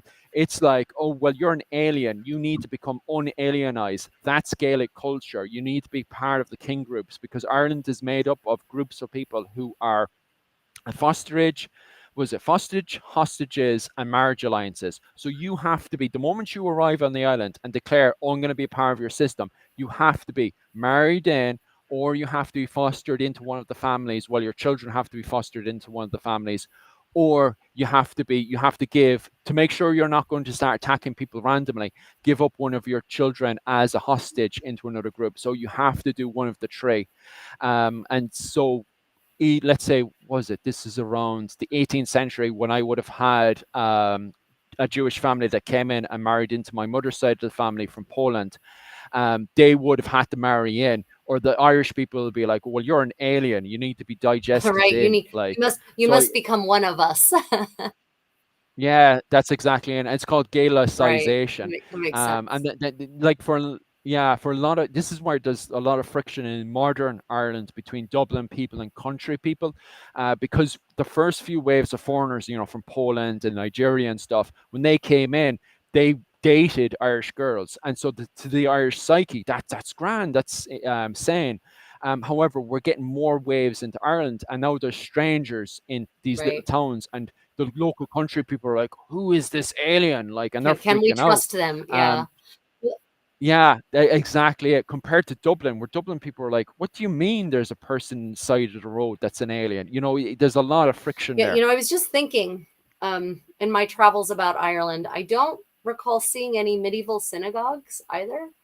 Um, so that's Mm. usually that's Like the, that's usually telling, because even though they might have been absorbed into the community culturally, certainly the Jewish people would have absolutely maintained their religion. They would have, unless they converted, they would have, and then they would mm, stop kind of being Jewish at that point. Unless they converted, they would have maintained their religious practices, which means a synagogue, which means either they built a synagogue in the Middle Ages if there were communities there, and then they got destroyed for whatever sad reason, or there weren't, I guess, is kind of what I'm saying. So yeah, I don't know. I think it's because there's no large Right. immigration into Ireland. I think what you have, it seems to me that you have, a few Jewish people that wander into the country, and then they become, either fostered to a family or they marry into a family. And then eventually, because they would have had a child, that child would have been Christian and then a part of the Christian society and stuff. So they may have died with their Christian, their Jewish ideas and stuff. Um, because Ireland has folklore and stuff. So to a regular Irish people, and I know this sounds very bad, but to a regular Irish person, that would have been like, "Oh, well, that's just your folklore," you Yeah, know. right. I know No, it no, no. sounds I'm so laughing bad, because but I that, understand what you're saying. Yeah. Yeah. yeah, um, because all Irish people, especially throughout the medieval period, because it turned into a full blown argument where, people have this idea that Irish people, now they're Roman Catholic, now they're following specifically Roman Catholic ideas. And that throughout the medieval period, that's not really the case for Ireland. It seems that people have local interpretations of what it is to Right. be Christian. So you have a priest that comes in, tells them the information, they digest the information, and then they spit it out in their Right. interpretation. So it's not a case of they are now officially Roman Catholic. It's they have their interpretation of what it is to be Right. Roman I mean Catholic. that makes it's pretty common.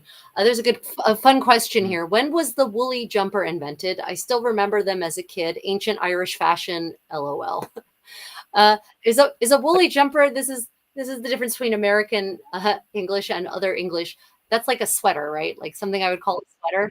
Yeah, Okay, it's a yeah, okay. sweater, but you could easily say a woolly jumper Okay. has its origins with an over tunic, Yeah, yeah, you know? exactly. And actually, so the when is so the I think the defining feature of the woolly jumper is that it's knit, right? And so the question is, when did knit garments become really big? Knit garments as like main garments don't really seem to become common in Europe at all, in Northern Europe especially, until the like 17th century, is when you start seeing knit garments that are like body garments in as common. There's some possible Mm, references to what's called a petticoat, but that's not petticoat, not like modern people understand it. Literally, it's a little tunic, right? It's this little kind of vest like thing, probably, that's worn under the overgarments, but over your shirt.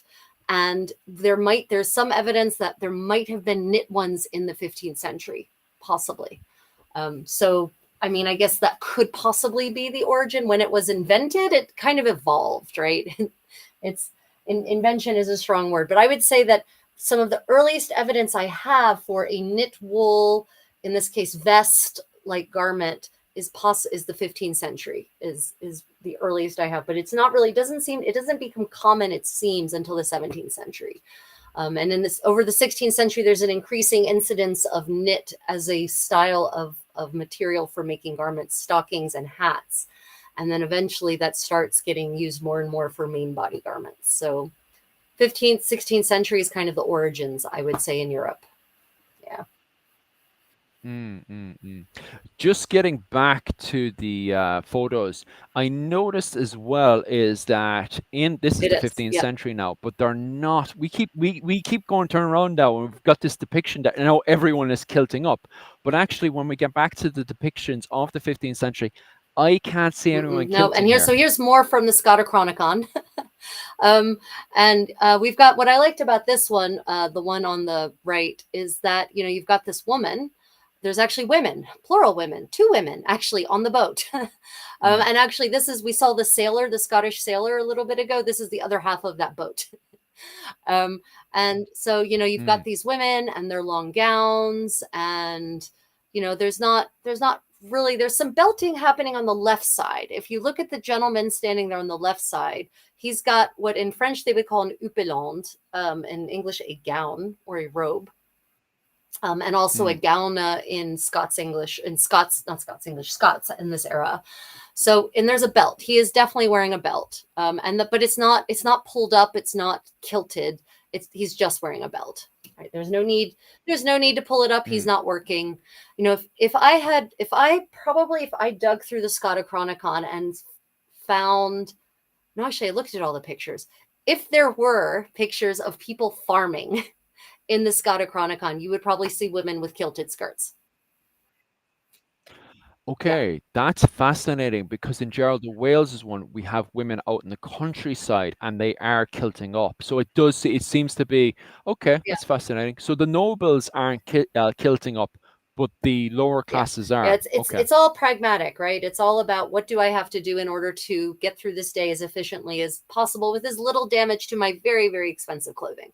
And if you're, Yeah, but the thing is that people don't have yeah, nationalist culture at the time. They're not turning around to their clothing and went, okay, I am yep, Scottish or I am Irish. I need to dress in a specific way. The thing is with Gaelic people of that period, it's like, how am I going to yeah, survive? I am hungry, you know? yeah. Yeah, I'm not wearing my Scottish kilt. I'm wearing a garment. I'm wearing a tunic. I'm wearing a whatever. Yeah. Yeah. Yeah. Shell Blackbow, you should move to, like, I don't know, Antarctica, and then you'll be very comfortable in a classic English knit sweater. Yeah, so this is this I we kind of went a little out of order of what I planned, but that's okay. It's cool. It's cool. It's all gravy. It's all good stuff to get out there. Yeah, there is, again, if you look, I guess if you look, maybe if we go back, for those of you who can actually scroll in on your screen, if you look on the picture on the right Mm, here, the gentleman who's kneeling or in the lower part of the boat. If you look at what he's wearing, he's got what's called a chaperon in French, that really cool hat he's wearing. And the gown that he's wearing, it's actually short, right? It actually doesn't quite reach his knees if you look at it. And there you can absolutely see pleats, and And I could see Mm, how someone would look at that and say, oh, look, it's a kilt. But then you look and you realize, well, that's part of the continuation of the garment on his upper body, right? It's one garment from shoulder to hem mm, that he's belted and put pleats into place as part of the fashion. But this was the super fashion trend across all of Europe in this era, from Bohemia mm, to the Iberian Peninsula to Scotland and Ireland, right? This was the fashion trend. And so this kind of underscores the idea that pleats are not a Scottish concept. They are not. mm, And that they are not actually the thing that makes a kilt a kilt. The thing that makes a kilt technically is that it's pulled up and over a belt, which the great kilt is, of course. And that's, that's the mm. connection, right? So yeah, let me wanted to say hello and always cool to learn something new. Tim, good to see you. If you didn't, I know you requested a discussion of medieval Scottish clothing. If you missed the first 2 hours, 3 hours of this presentation, definitely go Yeah. back and watch it. You're going to learn a lot. Mm. Okay, so the next thing, It's been amazing so far. we talked about, and to cap off the Scottish part, because then we're going to get into the Irish saffron kilt. So yeah, Yay. right. So the people who are, looking at, well, okay, so when does the kilt as we modernly understand it come into existence? And that seems to be the end of the 17th century is when it finally comes in as the little kilt, not the great kilt, but the little kilt. And the great kilt seems to be born basically at the end of the 16th century, but it would not have looked like it wouldn't have looked like Braveheart. It would have been much less stylishly arrayed. So I'm just going to recap this description, right, by an Irishman in the end of the 16th century, commenting on the Scots soldiers who were fighting under Red Hugh O'Donnell. So 1594 is this quote. And the quote is, and it was in English, they were recognized among the Irish soldiers, the Scottish soldiers, were recognized among the Irish soldiers by the distinction of their arms and clothing. For their exterior dress was mottled cloaks of many colors. Their belts were over their loins outside of their cloaks. So this Mm. seems to be the first. Obviously, it's not like this battle was the first time that happened, but it's just the first documentation. Probably the cloaks had been getting big for a while, and probably they had been belting the cloaks for a while, just as a matter of practicality. But it's not a fashion item. Yeah. It's not. Yeah, It's interesting because, as we were saying earlier, it's quite clear and obvious. As you point out earlier, women were doing it before men, and it seems to be in the 15th century. Like it's a shock to the writer. The writer's coming in and he's right. specifically saying this.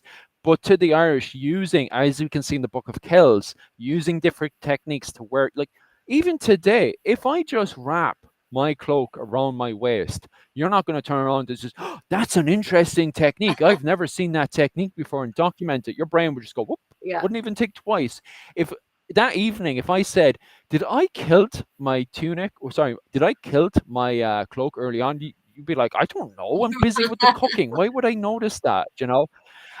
So it's interesting that now we're trying to look back and we're trying to find evidence, but we can't find evidence within the Gaelic because it's right. natural for us. But we're looking at the likes of the Iberians and the French coming in, and they're like, hey, wait, they're doing something strange with our cloaks, which it is, to be fair. Getting your cloak and tying it around your hip is strange, like especially when everyone else is Yeah, doing it from the yeah. It shoulders. is. Like, It's right. It's like it's yeah. The first time I can recall it happening, maybe since antiquity, right? Like the Romans kind of mm, had a similar thing, with their togas, but that's been a long time ago. So yeah, so this is it seems to be the 16th century is the origin of what we now call the Great Kilt, but they weren't calling it that then. That term in Gaelic mm. doesn't crop up until the end of the 17th century, the Gaelic term for Great Kilt. And I'm not even going to try to butcher Gaelic for you all. So sorry if you tuned in to hear me butcher Gaelic, I must disappoint. um, uh, Maybe next Maybe time. next month when we invite somebody. Yeah, when we invite somebody in who specializes in Old Irish, we do have to. If you specialize in Old Irish or know anyone who specializes in Old Irish, for the love of God, bring him on. Me and Rachel want to Right. poke and prod his brain. So yeah, this seems to be the earliest, and it's but the visual evidence that we have, it doesn't, the little visual evidence that we have, it does not look like this nice little cute skirt with little pleats in it and this neatly draped thing over your shoulder. No, I want you to imagine it's freaking cold, and you've got this big massive blanket basically made of wool, possibly a wool linen blend, but made of wool, and it's got mottled colors, so it's different colors. Who knows what those colors are? Apparently not associated with any one affiliation, because that probably would have been mentioned, right? And you're just wrapping it around yourself, and you're putting a belt on, and you're kilting it over the belt. And okay, so there's a practical reason to kilt. Okay, so obviously you could absolutely just put the belt on. Okay. Has anyone out there kilted your skirts and or anything? And do you know the practical reason for kilting, right? So the practical reason is that, I'll try to show you with my skirts here a little bit. If you kilt not enough, the weight of the skirts below is going to pull it back out through the belt.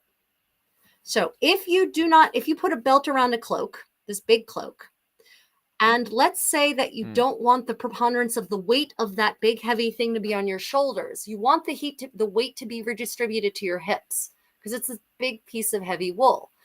Then kilting it actually forces the weight of suspension to be transferred to your hips from your shoulders. So it's a practical matter of how this bulky garment is going to be distributed over your body. If all the weight is going to be just pulling down on your shoulders, right, which is not going to be super wonderful, especially if you're wearing armor and, other layers of clothing and armor, padded garments, whatever, because this is kind of getting out of the armor era as it were. So that's going to help distribute the weight of this big bulky piece of fabric across different parts of your body instead of it all being suspended from one part of your body. So there's actually practical application. Yeah, they could have just taken this big blanket and just belted it and done. But that's not going to help wear it any more easily, actually. And the weight is going to keep trying to pull down all the way from your shoulders through the belt. So absolutely, I can see why kilting would happen, why you'd be like, oh yeah, I'm just going to pull it up like this and there we're good to go. Okay. Yeah, it's interesting because I just quickly looked up the mini ice age, and it does actually start in just as we're going into the War of Independence. And that kilt. So it's interesting. I'm not saying kilt at the start of the Scottish War of Independence, but it's interesting that we do have, these starting to appear in the literature from the Scottish War of Independence, the period of Braveheart, all the way over. Now, I'm not saying we're default going into the Braveheart, right, and these battles with the Great Kilt on, but it's interesting that the foundation is there to eventually evolve into the 19th. They decide to get all of this and just smush it all together. To secrete it into one beast, one thing that's easy to define and easy to identify. Yeah, so that's basically that's when we start getting the kilt is this, and the kilt, what people call the kilt, is therefore the part of the plaid, the blanket that hangs below the belt, right? That's the part that just kind of is there. And eventually these things get so big that they're like, we've got to do something with all this fabric. Let's arrange it in neat folds, which ties back to the pleating that you see up here in the 15th century, right? That's not a new concept, right? So the idea of having a great voluminous overgarment and using your belt to control neatly arranged pleats so that it hangs nicely and it moves nicely and it's practical is not Scottish and not new, but also is not perforce a kilt. But it is interesting as we go into the early modern period where we have early modern militaries where we're switching from retinue to regiments, and everybody has to start getting, uniformal that we do actually start to see these, plaids going on, that Yep. we have to, okay, so now officially guys are getting to the point where they're getting their great kilts, and they, as a unit, because now they have to stand and shoot at each other, are being told, okay, kilt up your great kilt, sorry, yeah, kilt up your great cloak, and then we're going to plaid the bottom of it, so we're uniformal, a regiment. That's interesting that we're starting to see this kind of regimental conversion happening. Yep. But it's all post medieval. Sorry, everyone. It's dead now. It's I hate to break your hearts, but there it is. If you want to be medieval Scottish, then you need to look like, the not these guys. You need to look like these guys. These are medieval Scots, and Mm. women too. Over here we've got a man and a woman, and or no, two men. That's a king actually. We've got two men on the left, and then on the right we've got two women and a man and some soldiers. So there you go. That's how real Scots dressed in the Middle Ages. In the 15th century at the very least. Okay, Mm. so now we're moving into the idea of the Irish kilt. Oh. So yeah, so we were going to talk a little bit about this so-called saffron kilt. So what? So these are Irish. These are figures from an Irish tomb from the 15th century. Mm. And again, you can kind of see how people might look at these and think, oh, yeah, that's kind of a really long kilt, right? Mm. Because all of those folds of fabric, but all you're seeing are just garments that go from shoulder to, foot to hemline, that are, voluminous and therefore have all of these folds that just sort of naturally form. And you can wear a belt or not.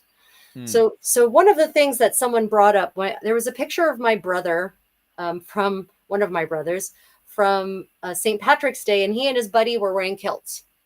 And I commented, kilts aren't actually Irish. And one of his asshole friends came back at me with a Chat GPT answer to prove why I was wrong.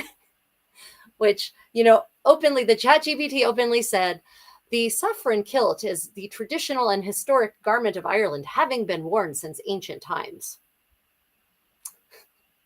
So I think there's a picture of a saffron kilt here, actually. So Yeah. when does the what we now modernly call a kilt, this garment, the pleated skirt, when does that come to Ireland and become part of Ireland's? Well, that Pacific one is dated between 1870 to around 1920, and it was actually the likes of Padraig Pearse, just going into the First World War, that romanticizes a lot of this. Ireland at the time is kind of in this funny mix of, you have the Victorians who are romanticizing a kind of Celtic people. Queen Victoria, just, she was addicted to anything that was labeled Celtic. She She would was. actually spend so much money. In fact, there was a find. It was a brooch that was found in Ireland. A very large brooch was found in Ireland, and they literally, just because Queen Victoria was addicted to Celtic stuff, especially from Scotland, they just labeled it the Tara brooch, and lo and behold, it worked. Queen Victoria spent a fortune buying this find, and then making, she didn't get the real find, by the way. They gave her a replicant, a fake one. And then Wow. from there, which is a very good idea, to be honest with you, when you're dealing with Queen Victoria and her clique, because you would have never seen it again. But she got the replicant, and she then made a replicant of the replicant to sell to her other friends, give as gifts. And then, because that got popular over in England, this exploded everywhere, that everybody needed to get that Tara brooch. So you had the Tara brooch, and also because early on, you had the Scottish who had their kind of Celtic revival because Mm. of it becoming suddenly popular again. Which is strange, because these same families are living up in the Highlands, and their culture is on the brink of complete devastation. And then suddenly they see a lowlander kicking about with the great kilt, wearing tartan, and they're just like, what, you banned and outlawed the tartan, why are you going around with clothing we thought were banned? And then they're being explained to that now it's the hip fashion, so now everybody suddenly is mushing this culture together in Scotland. The Irish see this, which is likes of Padraig Pearson stuff, and Padraig Pearson is kind of in a transition period where he thought the British Empire was great. Now he believes in an independent Ireland, and a part of that, he gets into Irish nationalism. And so what he does is exactly what Scotland does. He gets everything that was in the medieval period all the way up to the William Knight Jacobite War of the early modern period, and he just mushes it together, exactly what the Scottish had done. So what you're looking at here is pretty much everything from, I'd say, around the period of the Vikings. So from the 9th century all the way up to the 20th century, just mushed together. Right. So I think the next picture has some more. Yeah. There we go. There we Yeah. go. There it is. Yeah. The saffron, So like, the so-called saffron kilt. mm, so don't get me wrong. I think it's funny because I still get pride in this, and there's a lot of layers of history in here. But I do get annoyed when people, first off, people assume this is how the Irish dressed in, let's say, the 16th century or the 13th century, because we didn't dress like this during the medieval period. But if you take the layers out and then explain each part of the history of this, then it's something to be proud of, Right. you No, know? I agree 100%. It's like in and of itself, there's nothing wrong with what we're seeing. As a fashionista, I think Mm, it's dapper. I think it's great. Right. It's a question yeah. of what you're trying to pretend it is that matters. Now let me show the Mm. contrast here. So we've got the visuals. Okay, so here we've got here are these dapper Irish soldiers. Yes? Are these is this I think I'm waiting for no it no to no load. what we're looking at now, the kilt with the pretty doublet, is that the modern Irish saffron kilt? That are those military? Is that the Irish military? But the Yeah, they're bagpipers are military. military. I think this is actually a bagpiper group, but a lot of the Irish military, both the Royal Irish Regiment for the British military and the Irish Defence Force in Ireland, both have bagpipers that have, the saffron kilt, and the bagpipers are dressed Right, right, traditionally. But it is confusing because a lot of people are assuming this is how we dressed during the medieval period, because they're skipping a lot of the key information of how people did dress during the medieval period, and then on top of that, they're mushing it right, all together. This is actually a perfect example of the what was it called? How people dressed during the 9th century and then on the 16th century, because this is from the Book of right, Kells that comes around the very early 9th century, just before the arrival of the right, Vikings. So you have a perfect picture from the period of the saints and scholars in Ireland.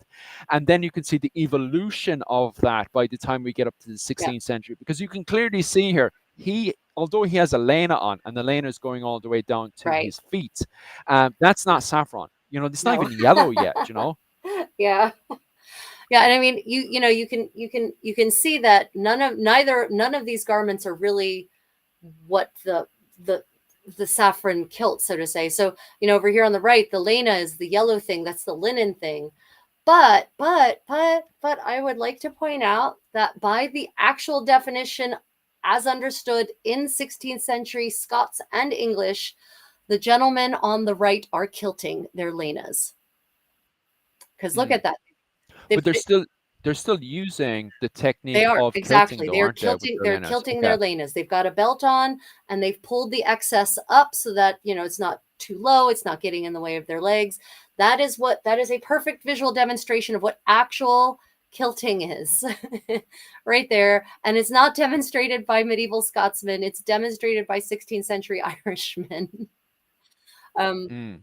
So this it still depicts. So even when we look at the modern day Irish kilt, it still has the history that comes from the 16th century, just nice and right, tidied up for the period. Because after this, we do have the period then of retinue to regiment, and that's where everything has to be right. tidied up. Yeah. And the thing is though that And that makes sense that we do have the evolution then of. yeah, no, agreed. I think the thing that is important to me that people understand is that before the very late modern era, the kilt was not a separate garment, right? It was not Mm, like a skirt. It was part of the shirt or the overgarment, or in this case, in Ireland, it was part of the lena, the tunic, right? The, the mm, the tunic, or in the case of Scotland, it was what you did to the cloak. You kilted it, and then the lower part was part of the upper part. It wasn't like a separate garment. So I think that's where people go wrong, is they might look at, say, this picture on the right and say, oh yeah, look, there's a yellow kilt and there's a yellow shirt and there's a red doublet. right? And Mm. instead of seeing the the red doublet is the inar, instead of seeing an inar and then a shirt, a lena, right? But But it is interesting that we have traditional Leine here, right, which we also see in effigies all the way up to the 13th century. But then from I say around the 13th century onwards, perhaps, definitely on the 16th century side, we're starting to see people actually kilted upwards, getting Leine that's going all the way down to the feet. Well, definitely around the feet anyway. I'll say feet for now, and then kilting it up to their what was it called? Their knees. That's right, fascinating. yeah, yeah. So the thing that really changes about the lena over time is the sleeve treatment, right? So Mm, the lower part may or may not change, like sort of the part from the chest down may or may not change very much, but the sleeves do seem to change. And those big sleeves that everyone, if you look, you can see the pendulant sleeves that are coming out of the doublet sleeves, right? That seems to be a 16th century. I found the earliest evidence of pendulant sleeves I've seen in Irish depictions are end of the 15th century, but they're nothing like this. This crazy, insane, almost bigger than the body of the gown pendulant sleeve. That's clearly a 16th century development. So it's not, the lena is not this. I've said it before. I'll say it again. The lena is not an immutable garment that stays the same over 2,000 years. It just mm. isn't. Yeah. Yeah, it does seem that the fashion and the way that people are wearing the Leine does, like even the fact that some people are just having it naturally cut up to, like Gallo-glass, for example. Yeah. I haven't come across a single example of Gallo-glass putting together this sort of Leine. They by default are making Leines that are going to the knees. Yeah. And even on top of that, as you said there about the shoulders, straight away, I even come across a single Gallo-glass having the fancy. Is it an Iberian fashion to have the sleeves that Yes, long? yeah, it is. It Okay. starts in Iberia. Yeah, Um, it's something that crops up in the 15th century in Iberia, and I'm pretty certain it comes to them by the Moors, by their yeah. connections. Yeah. So yeah, and my theory has always been, which it's very recent theory because I only started looking at it recently, that it's the increasing connections with Castile Hmm, that cause, and Aragon and Navarro, that the way they're now doing their sleeves in the 15th century that reaches England and Ireland, and actually France and lots of other places in Europe by this early 16th century, and then okay. suddenly everyone wants that, right? Mm, mm. So it's, Um, yeah, yeah, it's fascinating, all right. But yeah, you're bang on right. If we look at especially the effigies, the fashion style of the Lena changes so much, and even the fact that we don't have saffron in Ireland until the 16th century, then does question why do we have so many. Like, but even the color of the Lena, especially in the early medieval period, there's no yellow Lenas. Now we do have different interpretations of what's going on in the 12th century when we start to see photos of right. yellow Lenas appearing. Like, is that because the artist is doing that, or is it because it's fashionable in Ireland for the noble and warrior class to have yellow? Like, what's going on here? And then is that why saffron explodes in Ireland, just to show off even more yellow? Perhaps, I don't know. Yeah, Um, it would definitely be conspicuous consumption because as I said, saffron is red gold in the Middle Ages. It's literally mm, in some cases worth its weight in gold, and it takes not a minor amount of saffron to dye an entire garment like that, a yellow that's worth looking at. mm, So that the combine that with the fact that it's linen doesn't retain dye stuffs very well, so it tends to be fugitive, which means it will fade. So you mm, might start with this fantastic, like you see in these soldiers, you might start with that fantastic yellow, but it's not going to end that way. It's not going to stay that way for very long. mm. So we're spending even more money. Yeah, exactly. I mean, it's like the ultimate inconspicuous consumption. But this is what's funny is because in the 16th century, you have the English, well, the Tudors, who are coming in and justifying taking over and occupying Ireland by making out that the Irish are uncivilized, isolated people. And yet they're going over to what is now turning into Spain and spending an absolute fortune in Spain, buying all this saffron and bringing it back to Ireland. It's so, when you're educated, it's so different. It doesn't, yeah, it doesn't, those two things don't track. But Yeah. as always in the case of Henry VIII, it's all a matter of manipulating the situation so that it's to whatever is politically exigent. So it's much easier to convince people to invade a barbarian backwards country than it is to invade one that isn't. Yeah. Which is depressing in itself. Yeah, right? Not looking at Persia now. So let's see. Comment. The bagpipes and tartan may be of Phoenician origin, with links to the Carthaginians and the Berber people of North Africa still play similar pipes, and the music is similar to traditional Irish music. So the bagpipes actually seem to date to Persia, come from Persia, as far as I understand. The origins of bagpipes is their original, which I mean, yeah, then they would have also made their way to Phoenicia, Yeah. and therefore to Africa. Yeah, 100%. But there's and here's the thing I try to remind people of when they talk about, well, this music is similar, because history of music and dance is actually one of my special areas of expertise. The thing that people seem to forget is that on any given instrument, there's kind of only naturally, obviously later, more sophisticated instruments, this is different, but there's sort of naturally only a certain range of kinds of sounds you can get out of that instrument. Right. There's only, because there's physical limitations about how much you can blow, how quickly your fingers can move, how quickly you can change keys and that sort of thing, or whether you can change keys. So yeah, I sometimes, honestly, I sometimes think we might over attribute similarities of sound to regional connections. Say, oh, well, say in North Africa, it's, the music that they play in North Africa is similar to traditional Irish music. That might be because that's just what you can play on those kinds of bagpipes, rather than there's an actual continuous connection. I'm not saying it is or it isn't. I'm just saying what I've often observed is that sometimes there isn't an actual physical connection. It's just parallel development, because that's what you can do on that instrument. So. It's true, but it's also interesting as well, because if we look at the trade routes as well, especially the literature seems to reflect the trade routes, because we constantly see Coptic trade routes from Egypt, and even earlier on from Egypt, there seems to be some kind of, it's easy to get boats onto this kind of, what's the correct word for it now? But when the water starts to flow really easy, it seems to go from Egypt all the way over to the Oh, the north. currents. Yeah, the Current, currents. yes. So Yeah. there's a current that goes from Egypt all the way over to the, just between Spain and Africa, that horn in between. Gibraltar, yeah. That's the one. Yeah. Gets in between there and then goes up to the north of Spain. And from there, you can actually use the currency to get into Brittany. And then from Brittany, launch over to the Cork Kerry area. And if you look at effigies and everything around the Cork Kerry area, especially in the 5th century, suddenly between the 5th century and the 6th century, that whole area gets covered in effigies of the Byzantine Empire, especially from the Egypt area. They can find crosses all over the place, because we have traders suddenly appearing and putting up, these Egyptian crosses all over the place.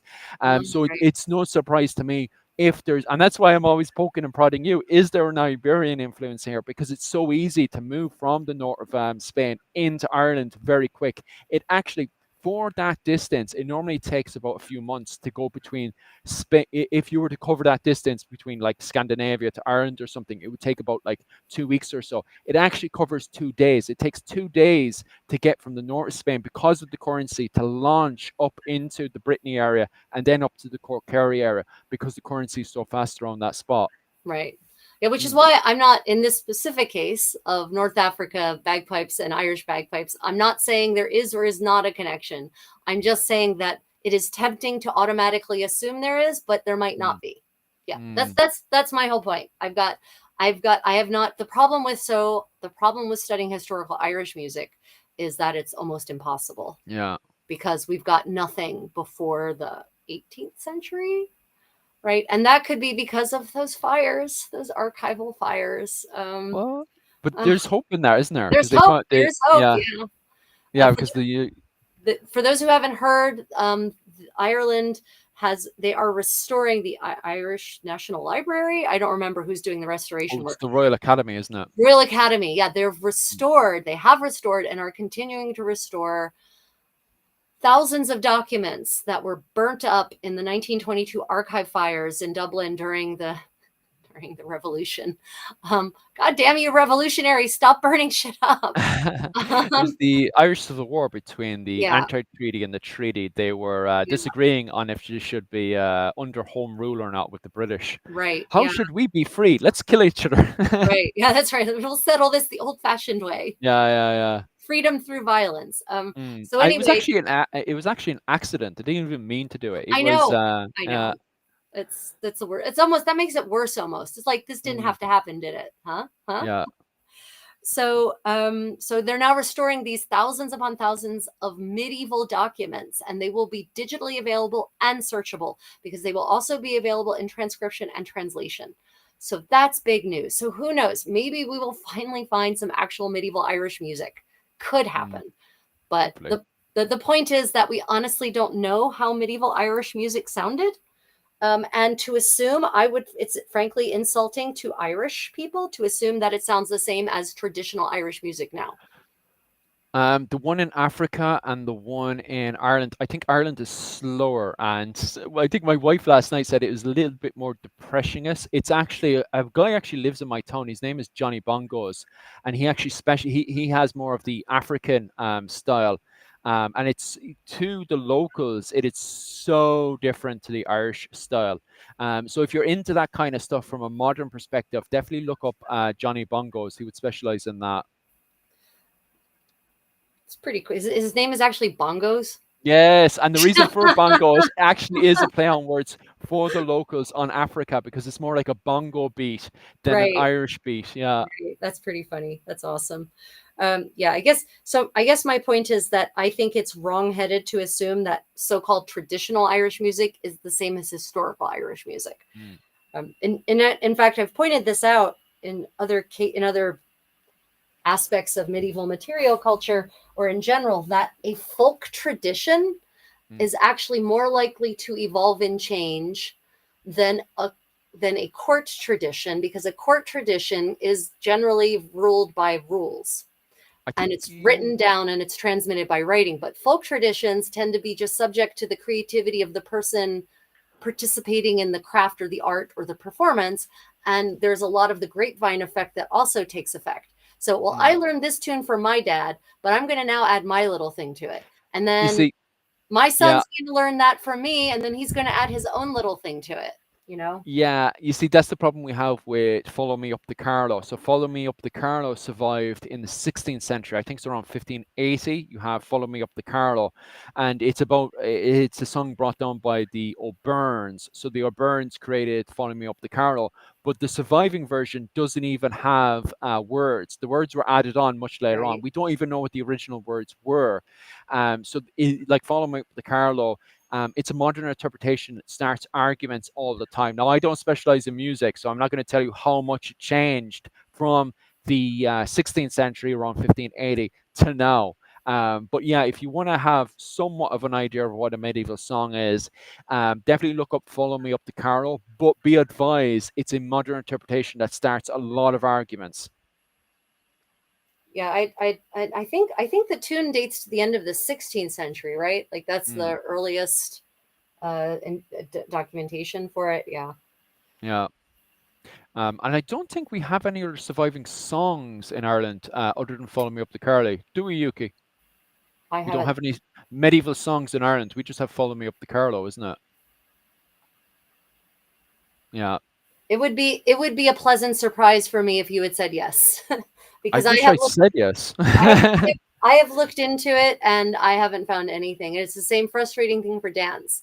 Mm, What the so-called river dance, not medieval, guys, yeah. not medieval. I think And that we were talking about this last time as well, and we think there might be a quote unquote Anglo-Norman influence yeah, in there, but that's all we can find. Because when I was looking at it personally, there seems to be when the Normans are in there. Well, I say Anglo. I should really say Anglo-Irish when they're in their tower houses and stuff, and early on Mountain Baileys, and they're having our guests come in. They seem to have some kind of dance performance that happens, but I doubt it looked anything like Riverdance today, to be quite honest with you, especially if it's meant to be of an the Anglo-Norman influence, Anglo-Irish influence.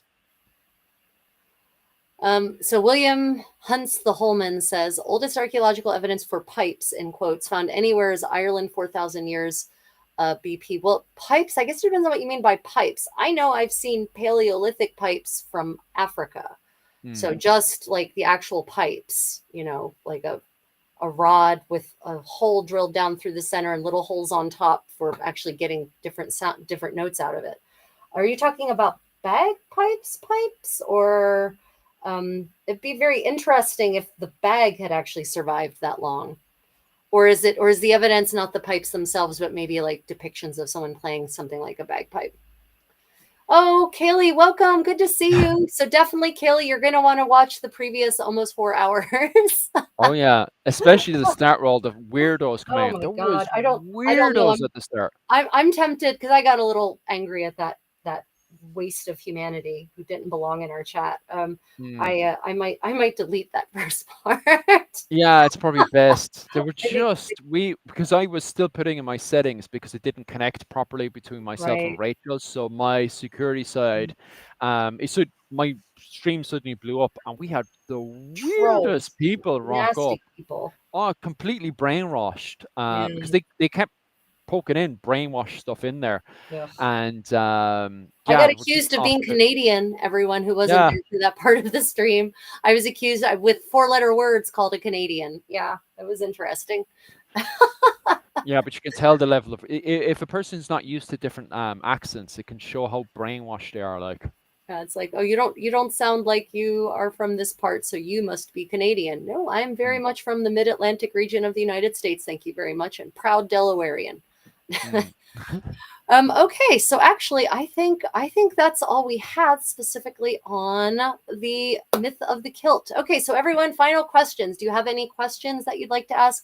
If you didn't, if you joined midstream, I highly recommend that you go back and watch from the beginning, but maybe skip over the first 5 minutes. Yeah, Now everyone's going to want to see what happened during the first 5 minutes. yeah, I know, right?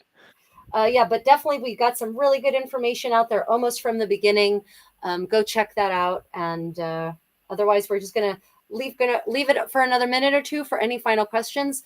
We really appreciate you all joining us today. Like and subscribe, Philip from Irish Medieval History and the Creative Contessa. And this is going to be part of a series because we've got so many myths, All so right. many myths to bust. It's so bad, the kind of Mm. crappy information that is out there. Plus, Yeah. we're looking to go more live anyway, so yeah, might as well do a whole series of myth busting now. Yeah, I Medieval mean myth busting, everyone. it's there's so many wrong-headed ideas out there, and what better way to present the right information than in a myth busting series? Yeah. Okay, so it's gonna be our Saturday thing from now on, myth busting Saturday. Yeah, that's right, myth Because busting we Saturday. we were thinking about doing what was it, medieval news on Tuesdays, Yeah, or and yeah, a casual medieval. Yeah. So when I don't we haven't talked schedules yet, but I'm going to, for people listening in, what I'm doing, and I've been talking to a few people, Rachel's been in there, I'm talking to Bertie about I'm going to start doing, and Rachel's already doing way more live streams, but I'm going to start jumping more on the bandwagon when I come back from mainland Japan somewhere around August, probably after August 7th. I'll start doing way more live streams and stuff just because the algorithm has completely gone away. Like, and it's not just myself, the whole medieval community seems to have got yeah, bounced out of making regular videos. yeah.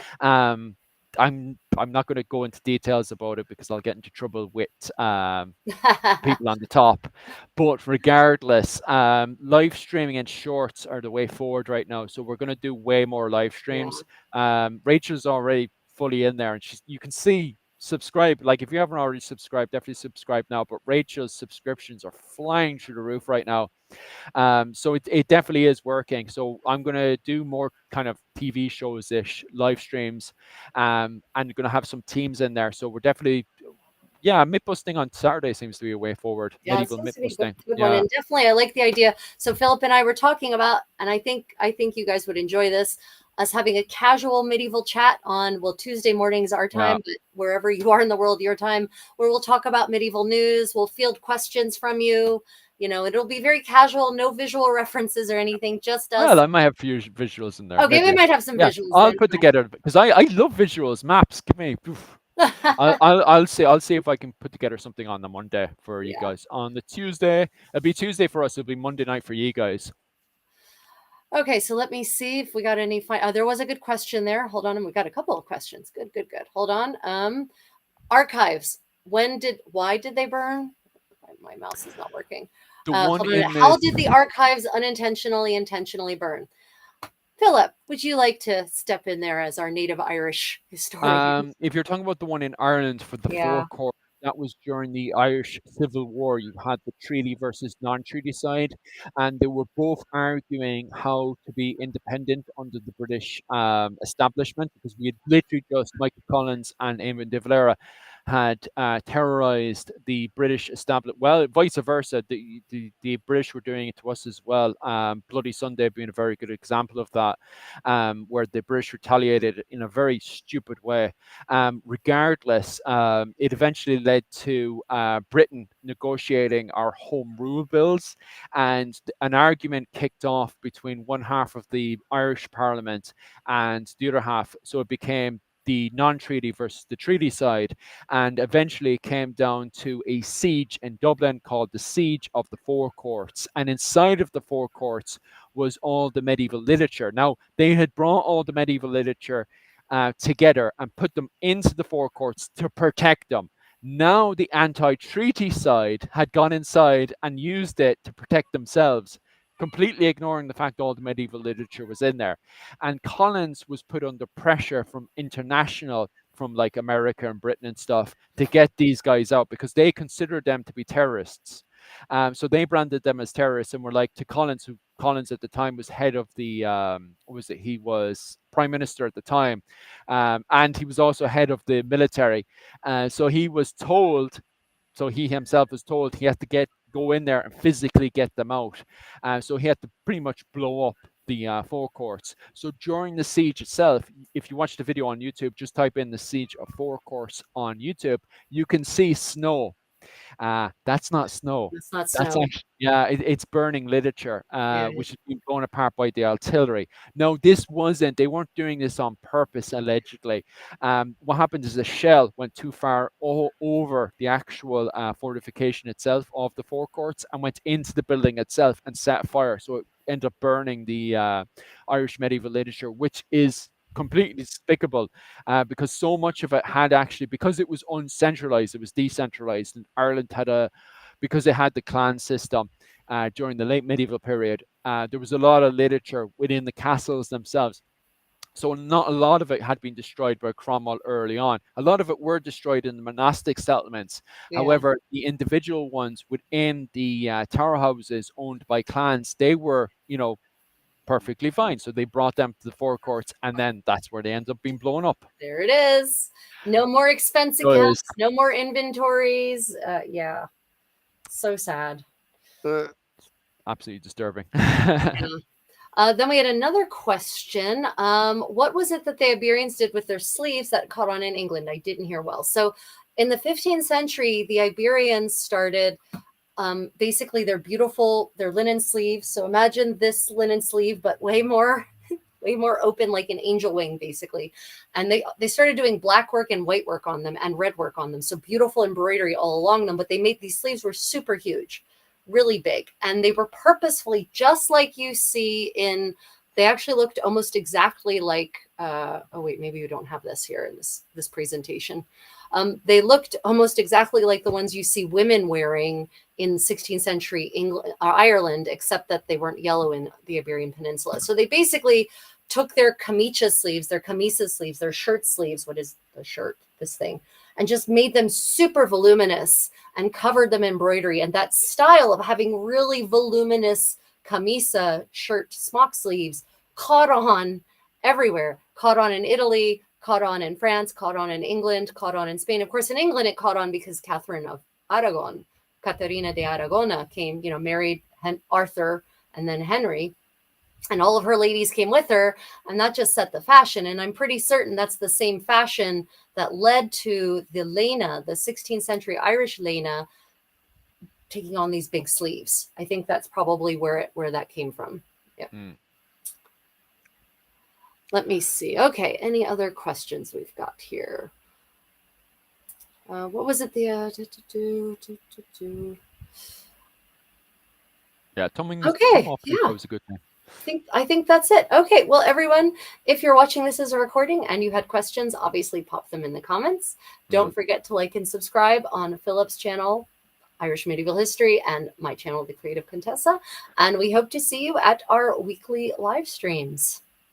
Happy days, which we'll be doing more of, hopefully. Thanks, Anyway, guys, thanks very much from my side. Once again, Rachel, thank you so much. It was Rachel, by the way, who set this all up with Ryan. So please thank Rachel and Ryan for all the work that they have been doing behind the scenes. I've been doing nothing. I've literally just been lying on the floor. So please do not thank me. Definitely pop over. If you're coming over from my channel, all you need to do is click on my channel, then go down to the very bottom, and you can see Creative Contessa's badge at the bottom of my channel. Click on that, and that's where Rachel just doesn't have live streams as well. She has loads of tutorials. If you're into living history in the 15th century clothing, definitely subscribe over to Rachel's channel. Anyway, regardless, thank you so much for Rachel for that. And by the way, guys, once again, thank you so much for all the positive feedback and it's all been the great. comments in there. To suddenly go from a lot of abuse at the very start to suddenly having our casuals build us up again, it means a lot to us. So thank you, guys. It does. And of course, see you guys. Bye. Stay creative, guys. Until later. Slán go bhfuil, yeah.